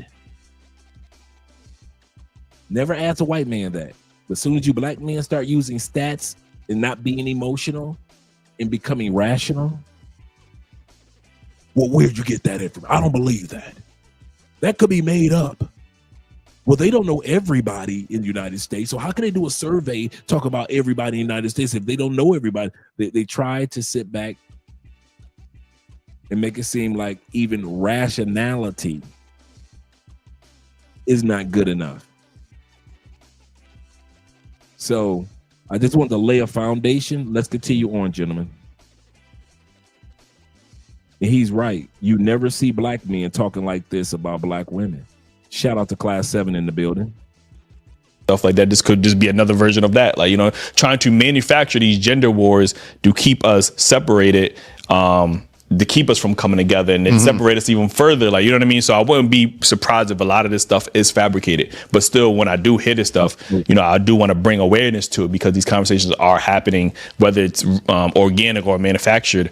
And again, I'm not seeing that same, you know, hatred. And again, if y'all find those clips, like Drew said, send it to us, because I'm, you know, a woman has sent me a video of a man being very critical of black women, and she was like, "Oh, see, black men hate."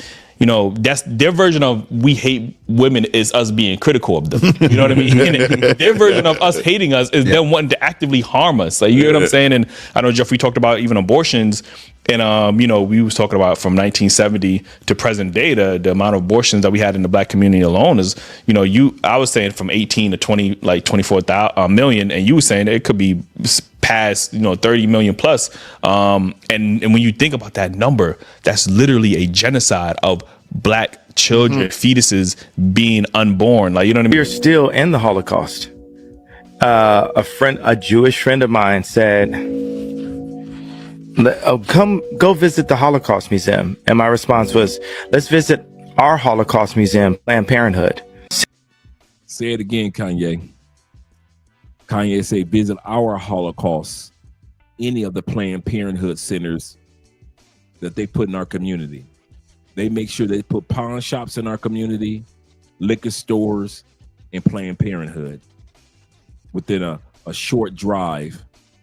And that's not coincidental. 6 million people died in the Holocaust. Over 20 million have died by the hands of abortion. And the media promotes the My Body, My Choice, which is actually still a promotion for Planned Parenthood. 50% of black deaths a year is actually abortion. It's not. Don't let that slide by. I didn't even know that. 50%. And I want to let Kanye cook. 50% of the deaths that take place in the black community every year for years, 50% of the deaths that take place in our own community are by way of abortions. A Jewish friend of mine said, come go visit the Holocaust Museum. And my response was, let's visit our Holocaust Museum, Planned Parenthood. 6 million people died in the Holocaust. Over 20 million have died by the hands of abortion. And the media promotes the My Body, My Choice, which is actually still a promotion for Planned Parenthood. 50% of black deaths a year is actually abortion. It's not the cop with the knee. It's not black on black violence and gang violence. It's not heart attacks. It's actually abortion. The most dangerous place for a black person in America is in their mother's stomach.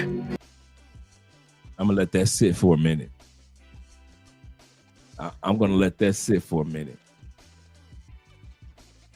The most dangerous place for a black person in 2025, 2026 is in a black woman's stomach. So I have decided to start highlighting how toxic black women can be. There's so many black women saying this over here on TikTok and on YouTube. Why aren't we shaming this behavior? Y'all get more upset over a woman wanting to be a feminine wife than you do over these black women saying to abort black baby boys. Listen, I could just go on a whole like monologue about that, but it was very disheartening to hear this conversation. Jeff, what's your thoughts? When Tommy Sotomayor was on my show last week, he had made a comment that I think a lot of people in a couple channels got a little upset and angry with him about how many black women were being used as tools and right-hand mans of white supremacy. Mm-hmm. And between the bullet bag comments, the gender-based abortions if you're having a male child, this isn't going to make sense to people unless you look at it through the lens as this. There are white, liberal, extreme feminists that are anti-black and are racist, that are female supremacists, that our black women see as allies and vote just alike. So until we come to grips with that these women exist, they are not little, and sometimes the attitude and the disrespect and the vitriol and the hatred, there's a spectrum. You got it where it's just talking back. You got it to they don't respect your authority, till you have these extreme cases and examples where they say, I can't wait for them to be the next George Floyd. We ain't protesting this time. Regardless of where they am on the spectrum, they're getting their marching orders from white, liberal women that are female supremacists. I know many of us get very frustrated with black people, but we do need to take a major pause. When we're talking about un-American groups, the young, white, leftist woman, she is a threat to the Republic. True threat to the Republic. These women, they are Antifa supporting. They hate anything with Israel. They hate the idea of being pregnant, of being married. It's like they have daddy issues, yet they came, for the majority, from two-parent homes. And are misandrous, and they hate black men and men, period. So just to clarify, if you are a black man, and as I've said earlier, and I will always continue to say, those statements aren't coming out of a vacuum. This ideology isn't coming out of a vacuum. There are people that are women are listening to that's causing and creating much of the divide that we're talking about. I'm ready for a husband. I'm ready to sit down and be quiet. I'm ready to listen. I'm ready to wear matching outfits. I'm ready to go to the family event, be quiet and let you talk. I'm gonna bring you a plate. I'm gonna fix you a nice plate. I'm gonna look nice. I'm gonna look pretty. I'm gonna stay in shape. I wanna help you build that business. Matter of fact, I'm gonna be your secretary. What do you need, God? I'm ready. I'm ready. I'm tired. I'm tired. This job done wore me out, y'all. I done mismanaged my life up here at this point. I need a life manager, and I think the life manager that I'm looking for is a husband. So I'm going to hold your hand when I say this, but most men expect you to be their piece. They never expect to be yours. Now if any of you guys have seen this sister, she is one of the top female feminists on TikTok. I don't know who gave her anal sex and made it hurt. I'm gonna say that again. I don't know which one of you brothers gave this sister on this screen anal sex with no Vaseline, but this sister is trying to make the world pay for her pain. The world pay. If you've seen her on TikTok, this sister has no love for the brotherhood at all. Now, what I hear you saying is that you're looking for a man who's going to come in and make your life easier than your 9 to 5. But a man is 24/7 work, and so is a family. So rather than working 40 hours a week, you're going to be working all the hours of every week. Nights, weekends, holidays, all of that. And instead of having the one job that you're complaining about, you're going to have many, because you are the cook, the nanny, the chauffeur, the maid. You're going to be all those things. It's not less work being in a relationship. That's just the physical labor that I'm talking about, not to mention the emotional and mental load that's going to be all on you. Now, you would think a woman who sounds this desperate to be picked would be. You would think there'd be so many men clamoring in her comment section saying, that's exactly what I want. Because she wants to do it, they don't want her. They want to change a woman's mind, and her mind doesn't need changing. They want the woman who's happy in her job and her career to give that up because she loves them. And they're supporting them. They're working together. They're looking out for each other. And then when it comes to politics, they vote in alignment. So when you are a black man, still in 2025, thinking that the women who think this way and whose minds are captured you are on the same team with them, you are not. You are not. And you should know it every time something comes up that involves a man or a woman. What's the women that vote that way? Who do they side with? Who's always the victim? Who's innocent until proven guilty? Is it we got to wait to the evidence, or is it believe all women? Which by default means disbelieve all men. You have to wake up to that reality. I don't know how many ways I gotta say it to people. It's not that the Republicans and conservatives are so amazing. What I'm suggesting is that type of stuff, that type of vicious, nasty attitude towards black men specifically, we can no longer say that this is only happening amongst white people and on the far right. There are black women who vote and follow every slogan, every trend, every talking point, and it's anti-family, anti-men, anti-boys, and anti-black boys in the womb. When you get that and realize that, a lot of the prescriptions that men are making in this space, and the reason why we're raising the alarms right now, is because if you don't listen to us now as ladies and separate yourself from the women that act this way and talk this way, you're going to be left to end up being like all the women that's giving all this feedback and advice to everybody else, but doesn't even have the outcomes they want relationally. Before Jeff continues on, I think the mistake that a lot of us are going to make, we're going to watch this live stream and we're going to go on about our businesses. We're going to sit back and just, take for granted what the brother was just saying. Oh, well, so forth and so forth.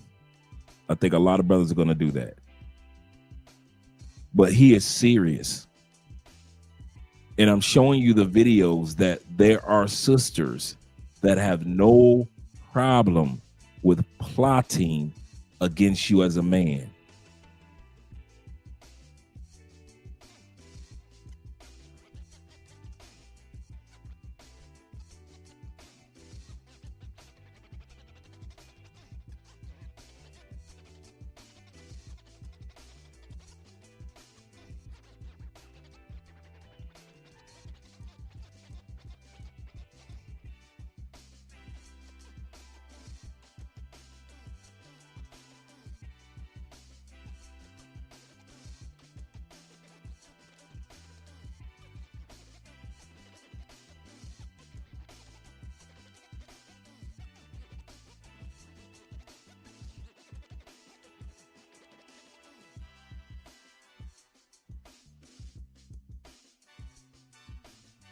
All right, gentlemen. Yeah, live stream went down for a split second, but appreciate you guys being patient. Let me bring the video back up. And what I was saying is that we need to make sure that we don't take this for granted and just kind of like watch this live stream and watch these sisters go on Clubhouse and just say whatever they want about us. And they're not, I'm going to say something to you guys. If you think these sisters are just vetting and just letting they're just mad. They're just letting stuff out. They're just blowing smoke. They didn't blow smoke during the election, and they will not blow smoke during the congressional elections next year. If you think these sisters, if you think that the liberal white women, the racist white men, and the black feminists or womanists are not in cahoots to impact your life, that's the biggest problem of black men right there. We believe that it can't happen to us when these cameras go out. You go back to your regularly scheduled programming with sports and playing spades and going to work and buying your colognes, and you go back to your regular life and you don't see it on a day-to-day basis. But on a day-to-day basis, these people are literally plotting to bring harm to you by way of impacting the laws, the government, the policies, by having the power of, they may not be able to get a Supreme Court judge in, but they can get local judges that think like them in to continue to incarcerate black men. They may not be able to convince your sister or auntie to have an abortion, but they can convince enough women in your neighborhood to have an abortion of black men, not black women or black girls. So while y'all might be thinking that this is just, they just talking, man, it's another one of Love Crossing Borders live streams. Once these lights go out, those people are still thinking like that. These women they just told you, thank you, white man, for being the best thing that ever happened. And you think that these people are playing, and they're not. They are serious. This is not a joke, guys. This is not a joke. Let's continue on with the video. Let me pull the video back up. Shout out to all you guys. Shout out to you guys. Let's bring the video back. And right here. Corrections that you're looking for specifically. Force. Because that's the only thing that's going to work. But I mean, what are you looking for black men to arrive at? A place of understanding of like, what do you want to see? Well, we change? believe that there is no hope for them. That we don't believe in changing their minds. We don't. But I'm trying not to say what I really want to say because you're on stage. But if they could not exist, hey, we wouldn't be mad at. And this next video was sent over to. I'm going to play just a little bit of the beginning for those that weren't here earlier. To us, by you guys, the viewers. This one, it's went underneath my radar. I didn't even know this video was out there, man. Mm-hmm. It's a very similar video to something that we talked about in the past. I think even got the same Clubhouse aesthetic, or maybe it was on Clubhouse, Twitter Spaces. I don't know. Yeah, but that's what the conversation is happening. That's what they beating up. Yeah, clearly, man. We're gonna play the video. It's a very disturbing video. We're gonna play the video. We're gonna come back and give our thoughts on it. So, what are the corrections that you're looking for specifically? Force, because that's the only thing that's gonna work. But I mean, what are you looking for black men to arrive at? A place of understanding of like, what do you want to see? Well, change? we believe that there is no hope for them. That we don't believe in changing their minds.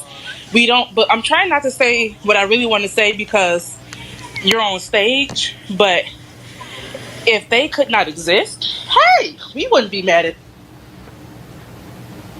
I think for me, I think I want the coddling culture to kind of stop. I think they get validated a little bit too much and they're not held accountable as much as white men, Hispanic men, Asian men. Like, the legal system works in their benefit a little bit more than they think it does. They're seen as the ultimate, like, most oppressed. And I think that coddling culture needs to stop and they need to be held accountable for their actions. Because we live in white male patriarchy, white men set what's socially acceptable. So with you all setting what's socially acceptable, the degenerate behavior. Drew, what's your thoughts on this? Honestly, before, we started doing pod, I don't think I've heard women speak like this about like black men, and I know there's been like domestic relationships where men and women beat each other and primarily men are noticed for it. You know what I mean? But this hatred of, they would say what, self-delete or abortions or other, criminal aspects of, hurting each other. But I, still to this day, I haven't heard a man and I hear black men frequently say how much we need black women, how much we love black women. But on the other end, I just keep hearing black women say things like these women. Black men, I'm going to say it from me to you. This is just straight up. Black women, 80% of them, they don't like you. 80%, I'm probably sure it's more.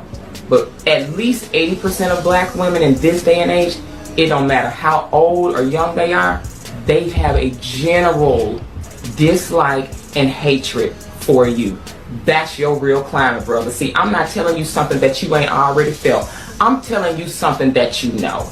I think it's more too. I truly think it's more too. I think it's more too. And I'm tired of being the one that's not talking about it. I've said this. This is one of the main reasons I don't have a lot of black female friends. I really don't, y'all. I don't. I couldn't imagine what it would be like as a black man. It's an abundance of you that think that all men are dogs, but we all know it means black men. Undertone of all relationship conversations is black men ain't shit. Why these black men ain't doing this? I can't bond with y'all, sis. I cannot bond with y'all when you have a general dislike and vitriol and hatred for our male counterpart. Do you not understand how goddamn psychotic that is? And they're so comfortable saying it, and then they try to flip it on us with manipulation tactics or whatever the case may be. And I just don't see the same hatred coming from men. Imagine if you heard you know, if you did see something, send it to us. Let us react to that and let us hold that man accountable. But while we're watching this, let's hold these women accountable for saying what the fuck they're saying. You know, you have black sons, you have black brothers, you have a black father 9 times out of 10. You know what I'm saying? So where's this? And I think it's all built on trauma that they get from their mama or another woman, because a lot of women don't experience this hate, these things that the next woman hate a black man for. And I just want to know, where does it really stem from? You know what I'm saying? I truly don't understand. Like, I be trying to like, oh, you know, this is the reason. But the more I hear it, I really don't know. And I'm not saying that there's not some, you know, bad black men out there, but I don't hear these other groups of women talking about their men like this, whether it's on a public platform, because y'all yes girling and kikiing and TTing and all these other shit every time a black woman say something like this. Right. And then when a black man replies, you know, we're in our feelings, immature, weak, whatever the case may be. You know what I mean? So those are my thoughts. Again, this reminds me of another video that we had reacted to before, and it's very similar concept. And I think it was a white woman, black woman's appreciation for white men, like type of clubhouse. And in there, it was just like, oh, you know, black men belong in a coffin, and black men deserve to die, and you know, our mothers should have, you know, been left to black men. And it was such a, there's no turning back, because these dusties are dusty. They just belong in a coffin. I agree. Ladies, I'm so happy that we love in white men, because they are the most sweetest, wonderful men. And you know what's so sad? Our mothers should have left the black men a long time ago. I feel safe now that the dusties are in the gulags.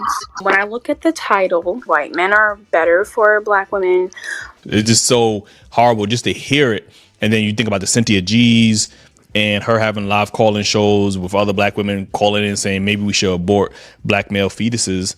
And the only reason I support aborting a black child when it comes to it being male is because when I look at the black community and the problems in it, it's associated with males and male pathology. When you talk about violence, it's associated with the males. Problems in it, it's associated with males and male pathology. When you talk about violence, it's associated with the males. When you talk about the, you know, women being forced upon, it's the males. When you talk about drugs, it's the males. When you talk about the fatherless children, it's the males. Every single problem that is happening in the black community, you point to the males and then you have the culprit. So for me, I think that not selectively breeding is very irresponsible when you are the only one who has control over who gets to Earth. This is insanity. The fact that these women themselves don't take any accountability whatsoever, honey. Every problem in our community is completely on the men, is what she's saying. You want to do away with black men. You want to blame them for everything. And you think that if you remove black men, that y'all are going to stand out as these supreme beings with the great, you know, culture and the environment is going to improve, and black women are just going to be so great and show us that we don't see that happening. You already claim that the men are walking away and they haven't been there. And what have we seen? We have seen more of a decline even if the men did leave. Let's say, let's fault the men for leaving. Well, while the men were gone, what did the women do? Have they made the culture a whole lot better? Have they done a good job with these kids? All we see is more and more degeneracy. We see more and more sexy red. We see the kids being exposed to things that they shouldn't have been exposed to by the mothers. She just made an excellent point. Don't let that slide by. Shout out to our girl, Dee Dee. Make sure you subscribe to her channel. Dee Dee just said, okay, y'all didn't want the black men around. Y'all said y'all make more money. Y'all are in charge of the kids. Y'all all buying houses more than black men. Y'all got the houses. You say y'all got the money. You say you got the kids. Since black men are no longer so-called leading the black community, what have you done with it? That's what she's asking. Black ladies, since you say that you're in charge of the black community now, what's happened since you've been in control? Black boys read on a 4th grade level. When incarceration started to slow down, now it's starting to pick back up in the black community. The daughters are just as unruly as the mothers. You got mothers that are being beat down by junior high school students. All the things that Didi was saying, like you said that you don't need a man. Okay, the men are gone. Now what are we going to do?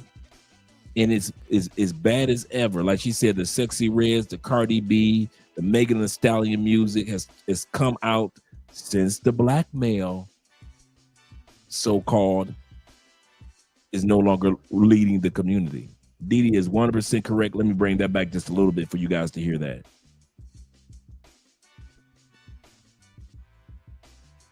Women themselves don't take any accountability whatsoever, honey.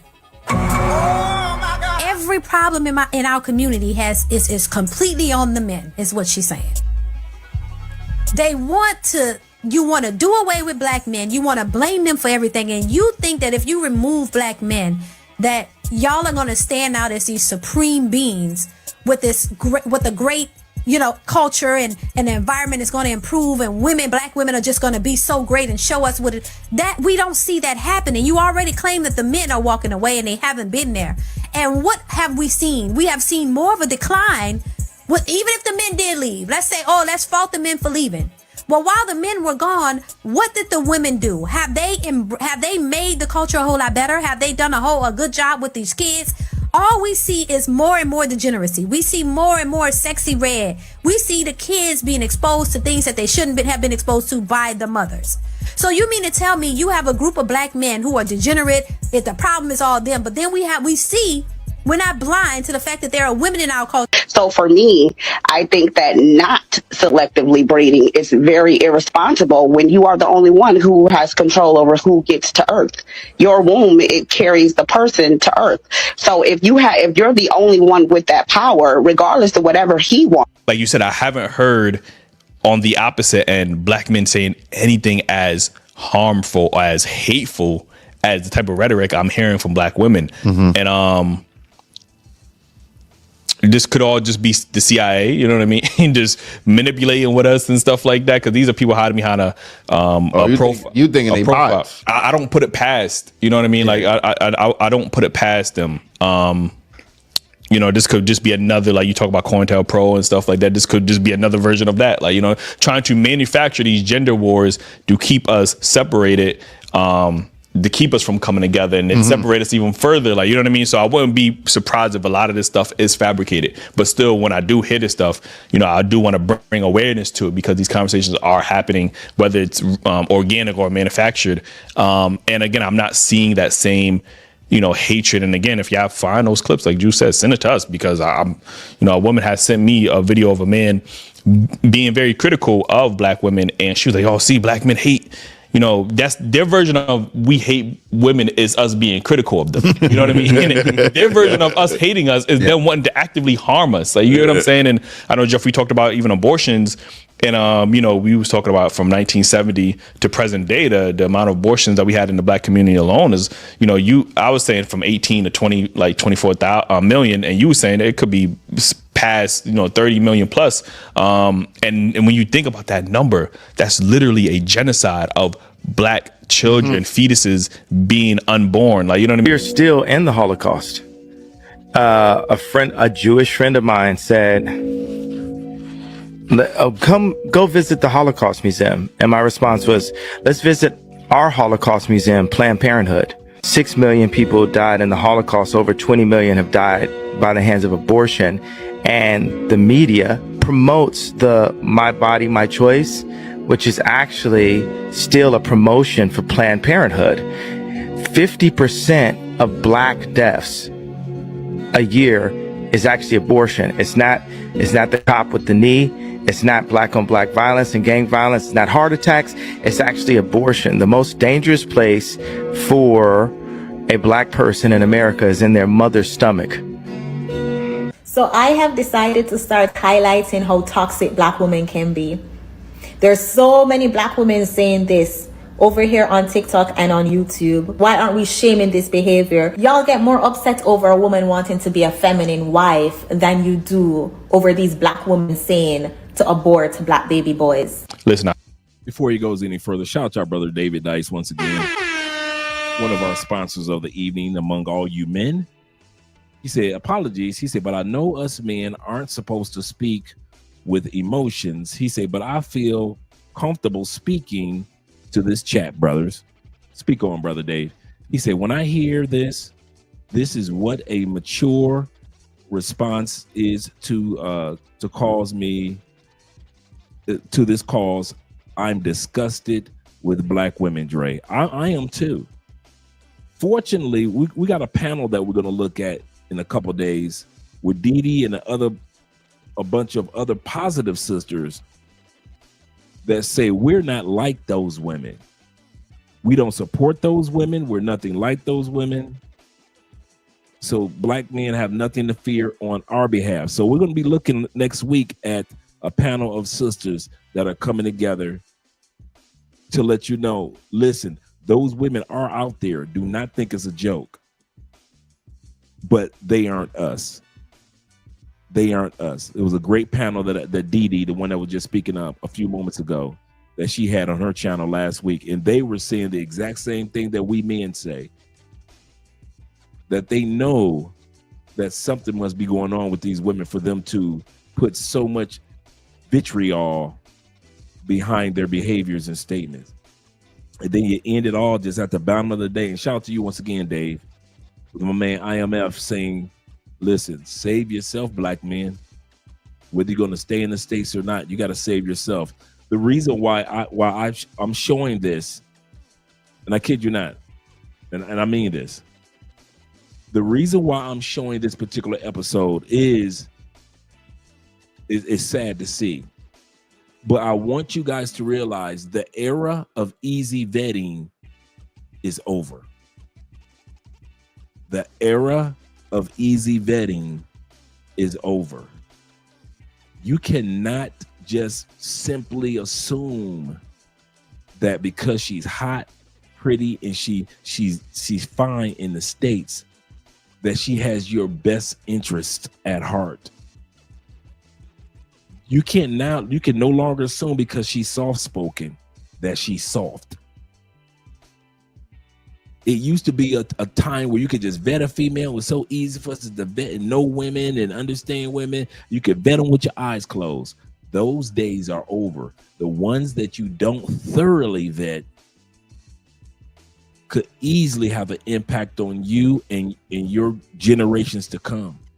Some of you guys have worked too hard to acquire the economics that you're either working to get or have already acquired, to have somebody smile in your face with a soft voice and then walk away with 50% of your proceeds, kind of like Tony Braxton did Birdman.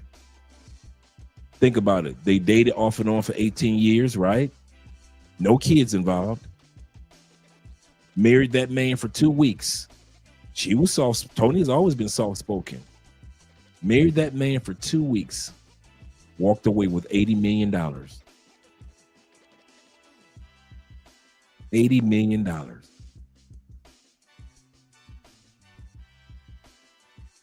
You guys got to vet a lot. If you're going to stay in the States, guys, no matter where we go in the world, we've got to vet women without a doubt. But you guys, you cannot just happenstance. The other thing that you can no longer do, guys, you got to be careful with who you lay down with now. I know she got a big butt, and I know you at the club and you drunk, but in the States, man, you do not want to get the wrong one pregnant. This is not the era of just getting any old body pregnant. You do not want to get the wrong one pregnant, and you're living in the States right now. Shout out to my man, Father of Many Nations, Abraham, in the building. He say, these are demonic, hell-bound witches. Yes, they are, brother. Yes, they are. You know how, like in all the movies, they make the female vampires very beautiful, very attractive, and then they open up their mouths and they show their fangs? That's what you guys are living with right now in the States. Beautiful. They look beautiful on the outside, just like the female vampires. But as soon as they smile, you just see the fangs coming out. Shout out to my brother Black Newbie and them Canadian brothers. I told this guy where I was from. He said, oh, Canada. Shout out to Canada. Yes, sir. He said DR is just like the States. He said, but I want you ninjas to continue going there. He said, don't come out beyond that point with Sharkeisha or Betkisha in tow. Don't be coming out here with bringing the women out here to other countries. Yes, sir. I agree with you. Let's get back to the video.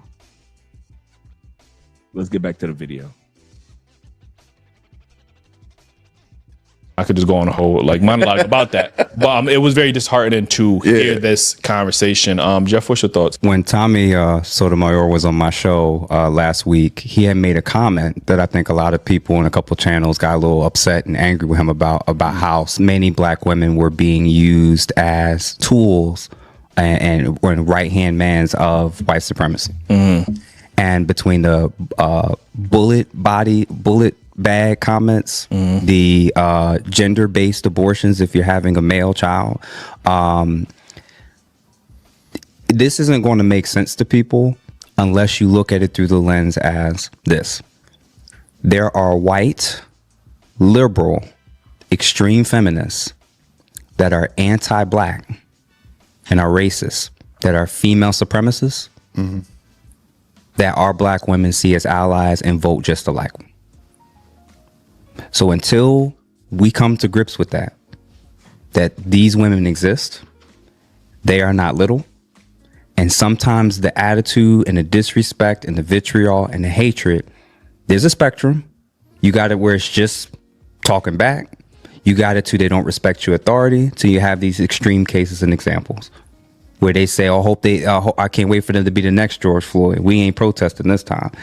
Regardless of where they am on the spectrum, they're getting their marching orders from white, liberal women that are female supremacists. I know many of us get very frustrated with black people, but we do need to take a major pause. When we're talking about un-American groups, the young, white, leftist woman, she is a threat to the Republic. True threat to the Republic. These women, they are Antifa supporting. They hate anything with Israel. They hate the idea of being pregnant, of being married. It's like they have daddy issues, yet they came, for the majority, from two-parent homes. And are misandrous, and they hate black men and men, period. So just to clarify, if you're a black man, and as I've said earlier, and I will always continue to say, those statements aren't coming out of a vacuum. This ideology isn't coming out of a vacuum. There are people that are women are listening to that's causing and creating much of the divide that we're talking about. I'm ready for a husband. I'm ready to sit down and be quiet. I'm ready to listen. I'm ready to wear matching outfits. I'm ready to go to the family events and be quiet and let you talk. I'm gonna bring you a plate. I'm gonna fix you a nice plate. I'm gonna look nice. I'm gonna look pretty. I'm gonna stay in shape. I wanna help you build that business. Matter of fact, I'm gonna be your secretary. What do you need, God? I'm ready. I'm ready. I'm tired. This job done wore me out, y'all. I done mismanaged my life up here at this point. I need a life manager, and I think the life manager that I'm looking for is a husband. So I'm going to hold your hand when I say this, but most men expect you to be their piece. They never expect to be yours. Now, what I hear you saying is that you're looking for a man who's going to come in and make your life easier than your 9 to 5. But a man is 24/7 work, and so is a family. So rather than working 40 hours a week, you're going to be working all the hours of every week. Nights, weekends, holidays, all of that. And instead of having the one job that you're complaining about, you're going to have many, because you are the cook, the nanny, the chauffeur, the maid. You're going to be all those things. It's not less work being in a relationship. That's just the physical labor that I'm talking about, not to mention the emotional and mental load that's going to be all on you. Now, you would think a woman who sounds this desperate to be picked would be. You would think there'd be so many men clamoring in her comment section saying, that's exactly what I want. Because she wants to do it, they don't want her. They want to change a woman's mind, and her mind doesn't need changing. They want the woman who's happy in her job and her career to give that up because she loves them. And they're supporting them. They're working together. They're looking out for each other. And then when it comes to politics, they vote in alignment. So when you are a black man, still in 2025, thinking that the women who think this way and whose minds are captured you are on the same team with them. You are not. You are not. And you should know it every time something comes up that involves a man or a woman. What's the women that vote that way? Who do they side with? Who's always the victim? Who's innocent until proven guilty? Is it we got to wait to the evidence, or is it believe all women? Which by default means disbelieve all men. You have to wake up to that reality. I don't know how many ways I gotta say it to people. It's not that the Republicans and conservatives are so amazing. What I'm suggesting is that type of stuff, that type of vicious, nasty attitude towards black men specifically, we can no longer say that this is only happening amongst white people and on the far right. There are black women who vote and follow every slogan, every trend, every talking point, and is anti-family, anti-men, anti-boys, and anti-black boys in the womb. When you get that and realize that, a lot of the prescriptions that men are making in this space, and the reason why we're raising the alarms right now, is because if you don't listen to us now as ladies and separate yourself from the women that act this way and talk this way, you're going to be left to end up being like all the women that's giving all this feedback and advice to everybody else, but doesn't even have the outcomes they want relationally. You're going to be older. You're still going to be on your own. And my recommendation to everybody else is invest in pet food. Invest in drug companies that make antidepressants and antipsychotics, because these women are going to be supporting those businesses very much so. Did not Kevin Samuels used to say that? Before we go into rich, lonely women. Shout out to our brother. We got a super chat right here from a couple of you guys. Shout out to brother Kofa with the Growth Talk. The $20 love. He said the era of easy vetting is over. He said my son's mother cooks, cleans, works, and let me lead without pushing back, and consistent in the bedroom until she didn't. He said it was too late. He said my son was on the way. Listen to Dre Brothers. Save yourself, black man. Yep. I'll read that again. Kofa said, he said the era of easy vetting is over, like I just mentioned. He said my son's mother, she would cook. She did all the traditional things, cook, clean, worked, and let me lead without pushing back. And consistent in the bedroom until she didn't cook. She didn't clean. She didn't work. And she didn't let me lead without pushing back. And it was too late. This woman became the mother of my son. My son was on the way. Guys, listen to Dre. And save yourselves, black men. Thanks, Cole, for sharing that, brother. Shout out to Abraham, father of many nations. Hope you guys are out there riding and driving safe. All you truck drivers out there in that Midwest, as well as the far west northern weather, that's snow. He say, is there any safe place for black men? Any? Yes. I kid you not, man. Most of these countries that we go to are safe. We're going to look at one later on today, because the second half of the show is Jeff, the brother that's speaking, talking about the Passport Bro movement. He's going to be in depth with it. He talked about the Passport Bro movement on his channel. Very thorough. Most countries that we go to, we don't experience what women experience, and we don't experience what we experience back home. I'm going to say that again. There are two things that we don't experience, and that is very difficult for us to experience if we don't want to experience it. First thing, you are not going to experience the American version of relationships and cultures and things like that in other countries unless you want to. If you go to Colombia and you start looking for a feminist, you will find them. But if you come to Colombia and just be with regular culture Colombianas, you will never see feminism. Ever. Why? You don't move in that little small pool that's down here. If you guys go to Poland, If you're looking for a feminist woman, you'll find her. Promise you. But if you go to Poland and you're looking for a traditional woman, you'll find them everywhere. That's the beauty of, especially you black men. I want you guys to hear this. We are in high demand, not only like my brother mentioned earlier, for our sperm back in the States. Not only for our sperm back in the States, but we're also in high demand as men globally. We're in demand in Scotland, in Ireland. We are in demand in Thailand and in Kenya, in Colombia, as well as Argentina. I think that's the beauty of black men traveling right now. We're such a rare breed that travel. And we're discovering that people really like us as men. Now, that doesn't mean that the black women are having the same experience. They say they're going through racism, don't nobody like them, people don't want to hang out with them, nobody wants their attitudes. Black women going through the blues. Nobody's trying to date them seriously. They say people are just dating them in other countries for a fetish. Black women going through the blues. That ain't got nothing to do with us.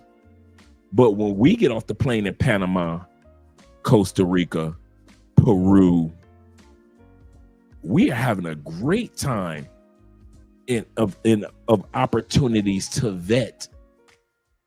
So I think this is a wonderful time for black men to be traveling. If you're a white dude, they used to you traveling, so you ain't nothing. You're not the newness. If you're a black woman, you're traveling. You see everything as from the victim mentality. Oh, I went to Switzerland and they didn't speak to me at a restaurant. They must be racist. Every time you turn around on TikTok, I can give you at least, if I was to pull it up today and create a video, I could create at least 100 back-to-back videos of black women talking about their racist experience in other countries. And then I could go to TikTok and pull up 100 videos of black men in those exact same countries: Italy, Spain, Romania, Turkey, Dubai, and these brothers are having a ball. So whatever the sisters are experiencing in these other countries, I don't know. But right now, take advantage of the fact that we are a commodity, not just a novelty. Not just, oh, he's black, wow. But people want us. There are women in other countries that want to marry you, want to mate you, want to date you. Take advantage of it. But around the United States, I don't know. I haven't lived there in almost 8 years. I don't plan on going back to live. I'll visit, but I don't plan on going back to live. So I can't tell you guys how things are going in the States. All I can go by is what's showcasing. And right now on our screen, for example, Father of Many Nations, is we got rich black women that are talking about how to overcome loneliness, being rich. I have been saying this for years, guys, that rich women and successful career women are the easiest women to sleep with. Not Becky from the hood, not Keisha from around the way. I'm telling you, by experience and the experience of other men who have talked about this, the easiest women, especially in the black community, to sleep with are rich black women. Dude, they are so lonely in those big cars, big homes, big bank accounts.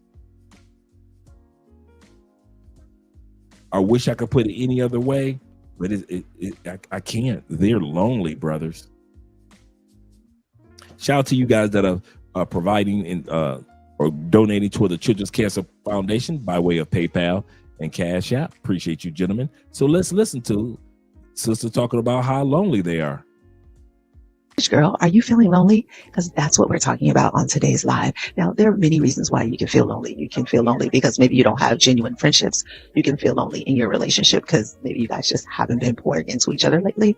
you can feel lonely for many reasons. And we're going to talk about all those reasons today on our live.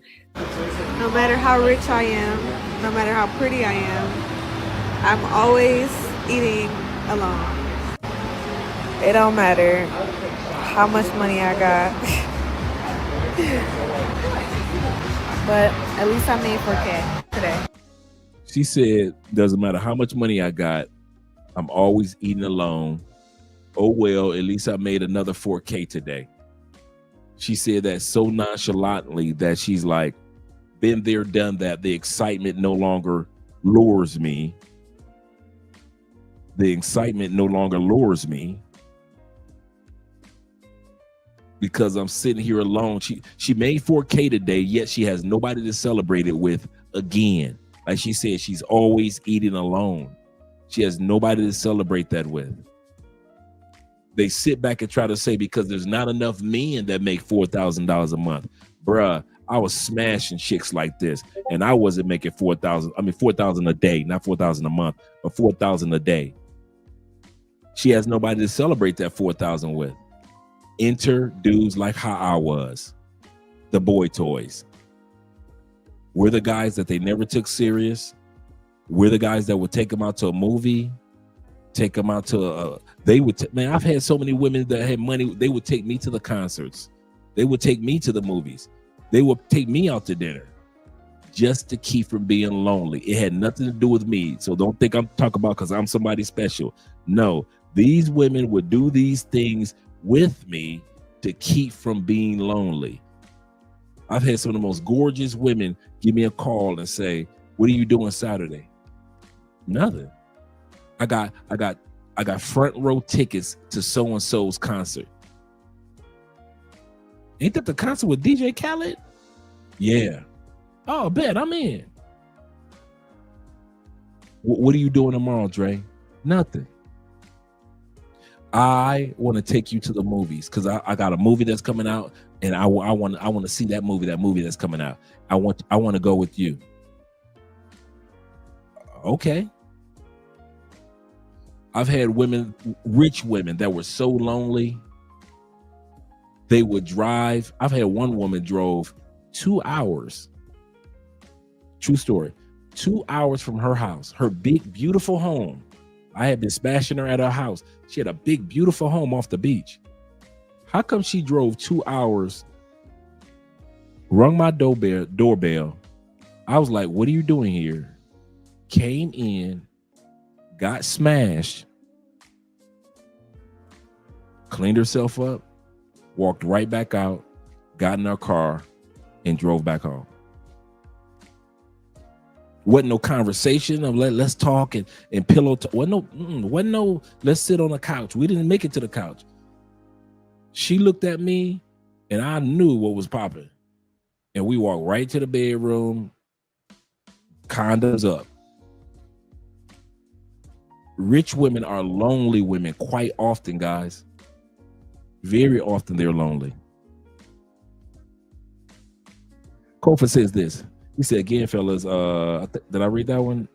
Oh, he said, again, fellas, I haven't seen my black man since, or my baby mama since 2020. My son's 2021, sorry. He said, my son's 3. I just found out about him last year. Just found out last year. She lied about having an abortion and kept him from me. When I say that the year of easy vetting is over, it's over, guys. You can't just lay down with everybody. You can't just assume because she's got a big butt and a smile that she's not coming for you. This is crazy. Shout out to you, brother, for sharing your story, Kofa. Thank you. Abraham says this. He said 11 more months before I'm Shout out to Abraham. Every time you and Keith and Jeffrey and all you other DJ Davis, as well as my brother Horace in Canada, every time you brothers come down, I'll always say welcome back home, because this is where I know the home is where the heart is. But yeah, a lot of these women, man, a lot of these, especially sisters, are lonely. They've got money to galore, and they are lonely. Let's go back to the video.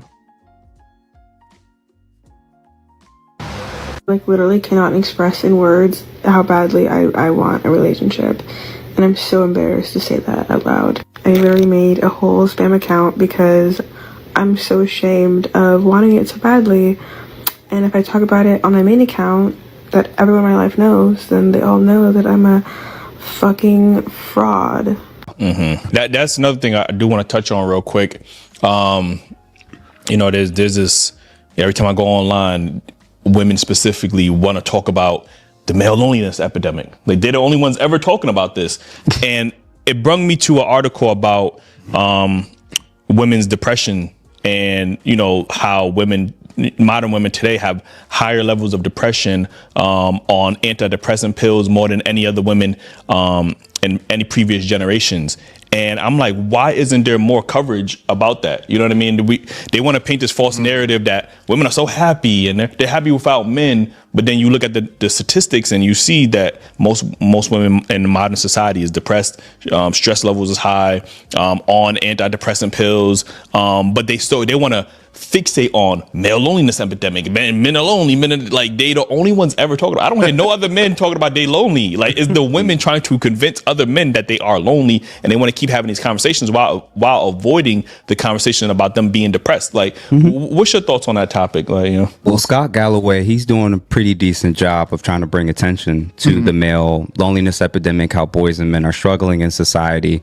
But even when he tries to do it in the presence of women, they end up doing a lot of what you kind of discussed. They minimize it. They shame the men. They operate from a philosophical viewpoint of, if you see women as the prize and your life's not working out, your conclusions are going to be that if I'm anxious, if I'm depressed, if life isn't going the way that I thought it should have been by now, it has to be because of the men. That's their foundational philosophical conclusion. That's how they operate. That's how they move. That's why they don't apologize. That's why they struggle with taking accountability, because they've been conditioned to think that everything that happens in life that's good is because of me and women, and everything that's bad that happens is because of a man or the men that's in my life. When you understand that, that's why you can have horrible mothers, but you don't describe them as deadbeat mothers. And that's why you have narratives. The feminization of culture has shaped every single area, and you start learning this from the moment you come out the womb as a boy and a man. One of your earliest lessons of how to view this is when it came to hitting as a kid. Who don't you hit as a boy? A girl. That mentality is what they took and added steroids to it over the last 10, 15 years. You're right. Yeah, great analogy. So although it's wrong for both of us, it's more wrong when the man doesn't. And they use that shit with everything now. So when you take that concept and now apply it in every major area, they're not y'all try to do the whole, when you ask women about equality and fairness, they're using two totally different lenses. Remember when that expression, believe all women, support all women, first came about? I was the only person that was like, this is not going to end well. And I was the only person that posed the question, so if it's believe all women, support all women, what happens when the abuser or the person being accused is a woman? And so the whole believe all women, support all women, for me, got completely dismantled to the point where women have proven to be liars. And then when women started to monetize their domestic violence, monetize their abuse, it was just like, man, fuck y'all. I'm not fucking with y'all no more. But yeah, ever since that chick faked her kidnapping, it was like, you got to be kidding me. Now, about a year and a half later, she ended up being on probation. She went to court. She had to pay the county a couple of $1,000s because of wasted man hours. So she was held accountable. But till this day, we don't know why she did what she did.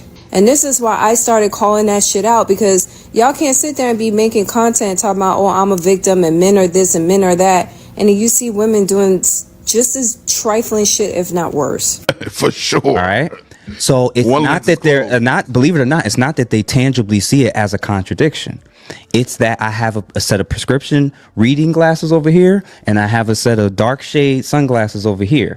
When a woman's done it, this is how I view it. And when a man's done it, this is how I view it. That's why when Halle Berry has to pay all this money, when Mary J. Blige has to pay all this money, when there's discussions about Cardi being Offset and the potential for her to pay all this, it's disgusting. That's wrong. Why would you have to pay for another adult? Every talking point we made. He's not a real man if he accepts alimony. It's because they have totally different standards. They can hear that and they'll come up with explanations, and just some of them will come up with explanations and justify. Well, what happened to them? They were hurt. You'll see it with cheating. If cheating is one of the worst things a man can do, and they say he's disgusting, his life should be ruined, everything should be taken from him. But then you find out they got homegirls that cheated that's still in their life as friends. For sure. Well, he was. Excellent point. They're against men cheating, and he's a dog. But if one of her homegirls cheats, she'll be the one to cover it up for her. If my man call you, tell him I'm with you. Wasn't doing this and she was unhappy. Nobody's when you realize this as a man, this is what I call red pill. This is what they hate. All you're doing is saying the truth about the reality of how men and women tend to operate. If she's too far to the left in her mentality, she will always elevate the female in a scenario that involves a man. Gotcha. Once you'll see it with the double standards with interracial relationships. If I'm walking down the street and I see a black man with a white woman, there's a weakness in him. Ooh, something in him is weak. I think when I see a black woman with a white man, I think, oh, she's tired. Like she must have got so fed up that she's getting. Could you imagine how many sisters that think like this? If they see us with women of another race, they think we're weak. We gave up on them. We didn't give the black woman a chance long enough to change and to progress and to evolve and become the woman, the queen that she was destined to be if we walk down the street with a white woman. You see how they've been crucifying those young Indiana Pacer young brothers? Sometimes we forget how young NBA players are. 25, 26, 27, 22. Sometimes we forget how young our athletes actually are, right? Because to be in a top-notch field, they have to show an air of somewhat maturity. And these white women have been attacking these young Indiana Pacers, young men, for having the audacity to be married to white women that they've been knowing since college or junior high or high school. But when it comes to a black woman with a white man, you go, girl. I see you with Zaddy. Your life is going. I see you got tired. You got tired of the black man, and you finally went on over to the other side. Not even 2% of white men are even considering being in a full-fledged relationship with black women. Not even 2% in the United States. It is not as common as they try to portray it to be, or even or as common as they want it to be. They may want it to be 15%, but it's not. It's not. And then the complaint that they have among us black men, United States, only, 7% of all black men are in relationships with white women. That's it, 7%. Of the Latin community, such as myself and others in the United States, 3%. That's it, 3%. And the rest of it, like another 3%, makes up everybody else. Like we're 1% Asian and then like 2% everybody else. But if you let black women tell it, that 87% of black men that are still marrying, dating, and mating black women, you guys don't exist. You 87%ers that want to be with the sisters, you don't exist. You're not important. When you make up the majority. Shout out to my brother IMFF in the building and Crypto Dragon. He said plenty of evidence stating what I just said too. Ain't no lie. Absolutely correct. He said no one is actually checking for them. That's true. I think that's the biggest part. They tried to sell this narrative as if I'm going to divest and it's all going to fall in place. I can get as many white men or Latin men as I got black men. It is so rare for a white dude to even get up the gumption to walk up to a sister to go out and date them. It's rare. You don't see white boys walking up to sisters in the mall all the time. You don't be seeing what, maybe in the younger generation, but in the generation that's like over 20, over 30, you don't see that. It's not as often. But these sisters think, well, I am going to go over and I'm going to start dating white men. It doesn't work like that. You have to be chosen by the white dudes too, sisters. Just like you have to be chosen by whichever brothers approach you, you still have to be chosen. So you can say, I'm going over to the white man. Okay, cool. Now you got to wait to be chosen. And that's the part that a lot of sisters don't want to acknowledge. The fact that many of them who want to divest may not ever be chosen.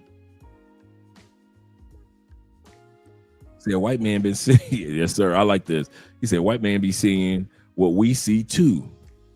He said, and they're not falling for the bait either. Absolutely correct. Zeta says, white dudes want white women, their own, and Asian women or Asian women most preferred to them.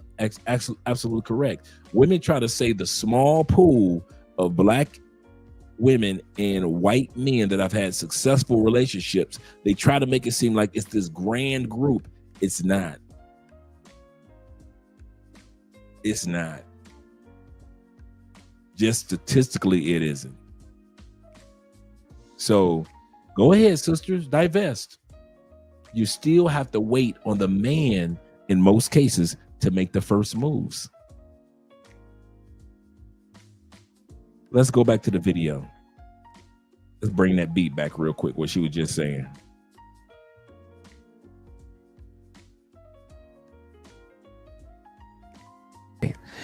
If she's too far to the left in her mentality, she will always elevate the female in a scenario that involves a man. Gotcha. Once you see, you'll see it with the double standards with interracial relationships. If I'm walking down the street and I see a black man with a white woman, there's a weakness in him. Ooh, something in him is weak. I think when I see a black woman with a white man, I think, oh, she's tired. Like she must have got so fed up that she's getting to rest now.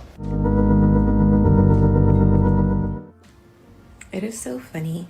All white women have to do is exist to piss off a black woman. And if we date a black man, oh my God, forget about it. Have you heard the story with the Indiana Pacers?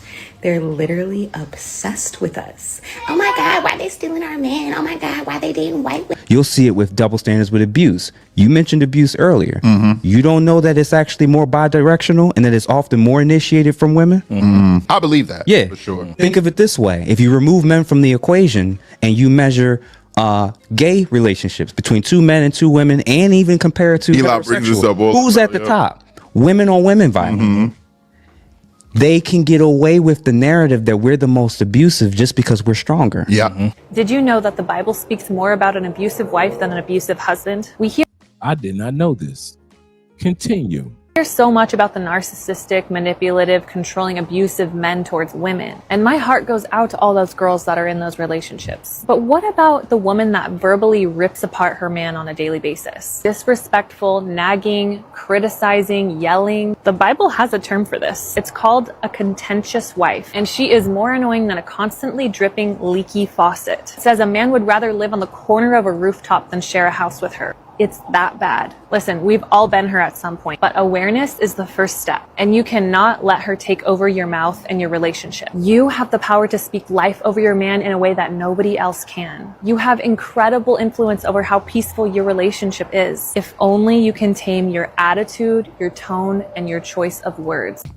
So what I'm basically suggesting is that doesn't surprise me. I won't be shocked if it's not fake.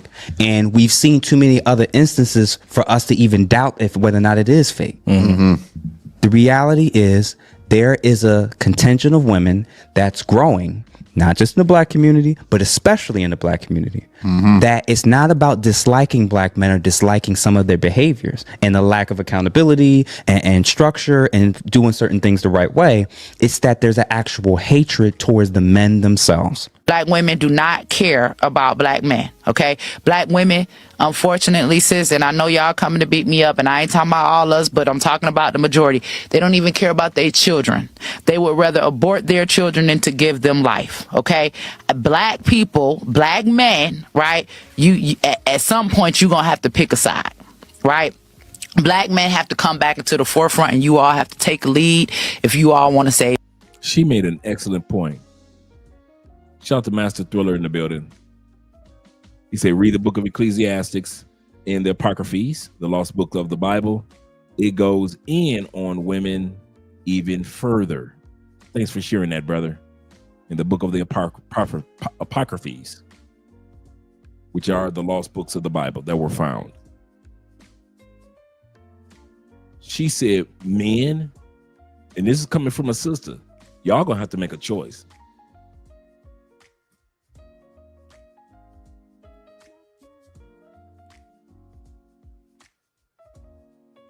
You got to stop thinking about when you make choices that you're making the choice as if you're going against your auntie or your cousin or your coworkers, or as if you're going against your sister or sisters. Your choice to relocate, my choice to relocate, my sister is ecstatic and so happy that I didn't stay in the States and tolerate what many of you are tolerating. My sister is a black woman. Many of you have mothers that are so happy that their son is no longer going to be or is in the States having to tolerate. Some of you have coworkers that are happy for you when they meet your white girl or your Latin girl or your Asian girl. You can't be on this ungawa. Let everybody else do that, brother. I'm serious. Keep the black race together. Look, okay. For all you guys that talk about keep the black race together, how's that working out for you? Seriously, all you keep the black race brothers, how's that working out? You guys can't even wear a quarter zip sweater without your own women criticizing you. You can't put on a tie without black women looking at you crazy. But let a white woman says, I like that tie. The sisters would tear you apart verbally. We've seen more domestic violence in social media over the last 5-6 years than we've ever seen when it comes to women. How's that holding down the black community working for you guys? Because it doesn't look like it looked in the 90s. How's that working out for you? It doesn't look like the black community in the 80s that I grew up with. It dang sure is not the black community of the 70s and 60s that I grew up with. So how's this new 2024 holding down the black community? How's that working out for you? Since y'all holding it down and my black queens and we gonna be together at one, how's that working? They're divorcing you at an 80% clip. Holding down your black queen, huh? They're divorcing you at an 80% clip. They're taking 50% of your hard-earned proceeds. How's that working out for you? You struggling to even get the weekend custody with your child that should be yours full custody because your baby mama can't do what you do for that boy. How's that working out for you? How's that every time? Come on, let's be real. All you do is paying child support. How come how's it work out for you when you look at your paycheck or look on the screen and see your paycheck, right? And you know that 30% of your paycheck or 25% of your paycheck is gone. And I know some of you guys sit back and you look at the calculations of what you got paid this week or these 2 weeks, and you're like, man, I made 3,000, but since 30% is going to be gone, or 25% is going to be gone, I really only made. Don't you get tired of that feeling? I really only made.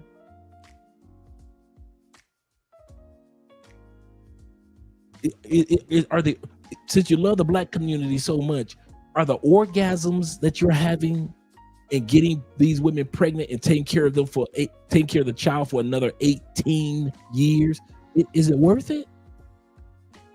Was that one orgasm with a woman that you wouldn't have married if you wanted to get married? Was it worth it? Now, having a child, that's worth it. Having your shorty, that's worth it. I got you on that.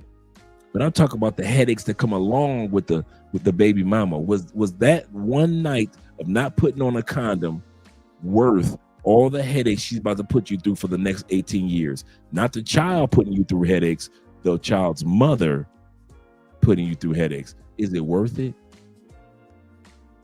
And for all you insecure brothers, is it worth the after you bust a nut or you was dating her for a few months and she has a whole new man? You know, you guys were together maybe from the child being born all the way to the child was 4 years old, right? She met a new man when the child was 7. How does it feel to know that the one that you thought was gonna be your little side piece is in a solidified relationship around your son or your daughter? Not saying that person is bad. I'm just saying that feeling of discomfort. Was it worth that one night of knowing that from the time that child is 7 to maybe 17, that man might be in your child's life in ways that you won't, in hours that you won't be there? How's that feel? For all you Black Power, Ungawa, the Black Queens, you better start analyzing the severity of the situation. The easy vetting era is over. The getting easy sex era is over. The taking yourself for granted and your money for granted era is over, gentlemen. Let it go. It had a good run. Being stupid as men had a good run. I could meet a chick at a club, one night stand. If I wore a condom, cool. If I didn't wear a condom, cool. Oh, I got burnt one time, cool. You laugh it off. You go get the doctor, get a shot, and you cool, right? You got to tell to tell. Oh.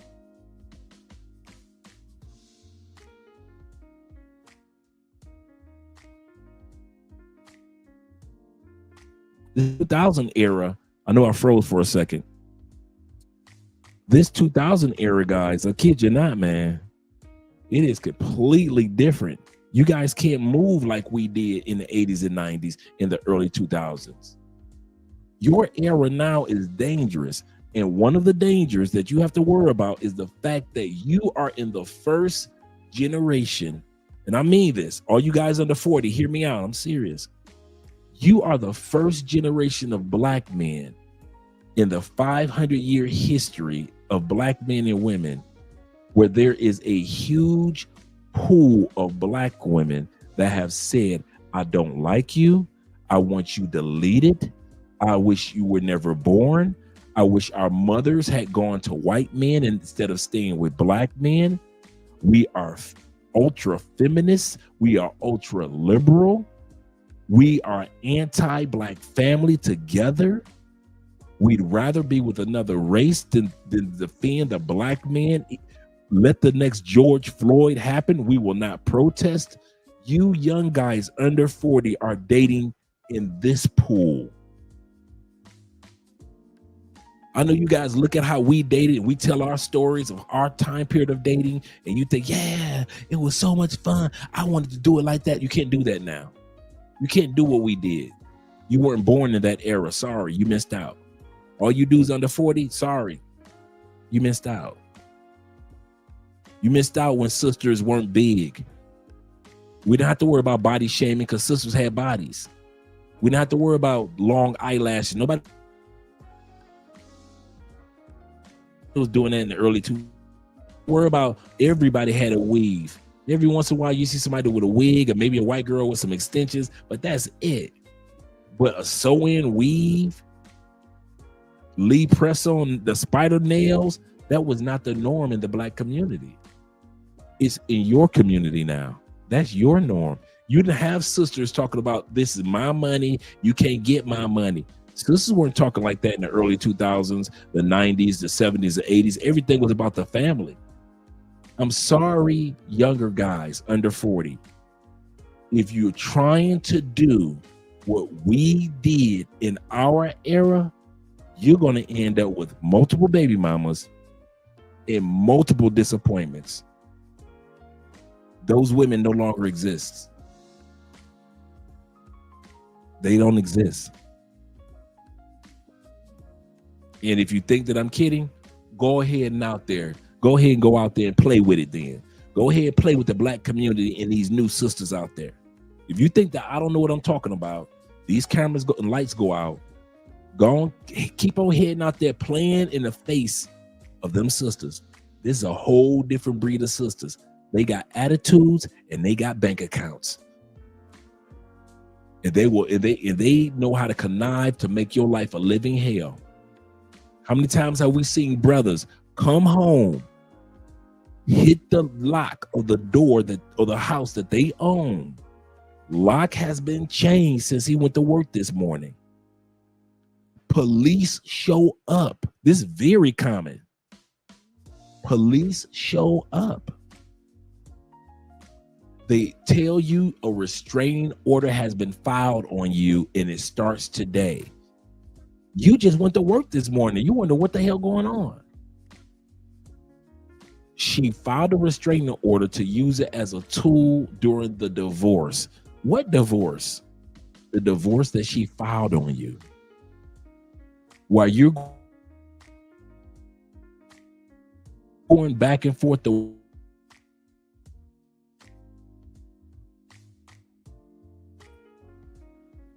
froze again, gentlemen. Thank you for dealing with my struggle streaming on Wi-Fi. I mean, the Wi-Fi looks good and everything. And I'm not fear-mongering. I know some of you guys will think, Andre, just fear-mongering. I don't like watching channels like that because these fear. I'm not, guys. I kid you not. I'm really not. I'm just giving you the reality of expectation of the world in which you live in. Well, the real world is not like the social media world. Actually, the social media world is being broadcasted by real world people. I'm gonna say this again. Some of you guys make the mistake of thinking that the social media world is not real world. Who are the people on social media? Are they actors? Are they people that do plays? Are they entertainers? No. For the most part, outside of a prank or some skits, most of the people on social media are everyday people expressing through everyday emotions about everyday events in their everyday point of views. These sisters that are saying that they're coming for you are not actors, guys. These are not just women that got hurt yesterday. And their legion is growing in real time. So stop this myth of, well, that's on social media, but in real life, these are real people on TikTok, real people on X. These are real people on YouTube. And they're telling you, we are coming for you. The black feminists the female liberal Cameron and the racist white dude are saying they are all in cahoots. Somebody put in earlier where the Klan is not as big as it used to be. It doesn't need to be. See, Klan needed to be big when it was on its own. Guess what? The Klan is no longer on its own. The Klan can be a small franchise of what it used to be. But now it can link chains with the liberal white woman and the feminist black woman.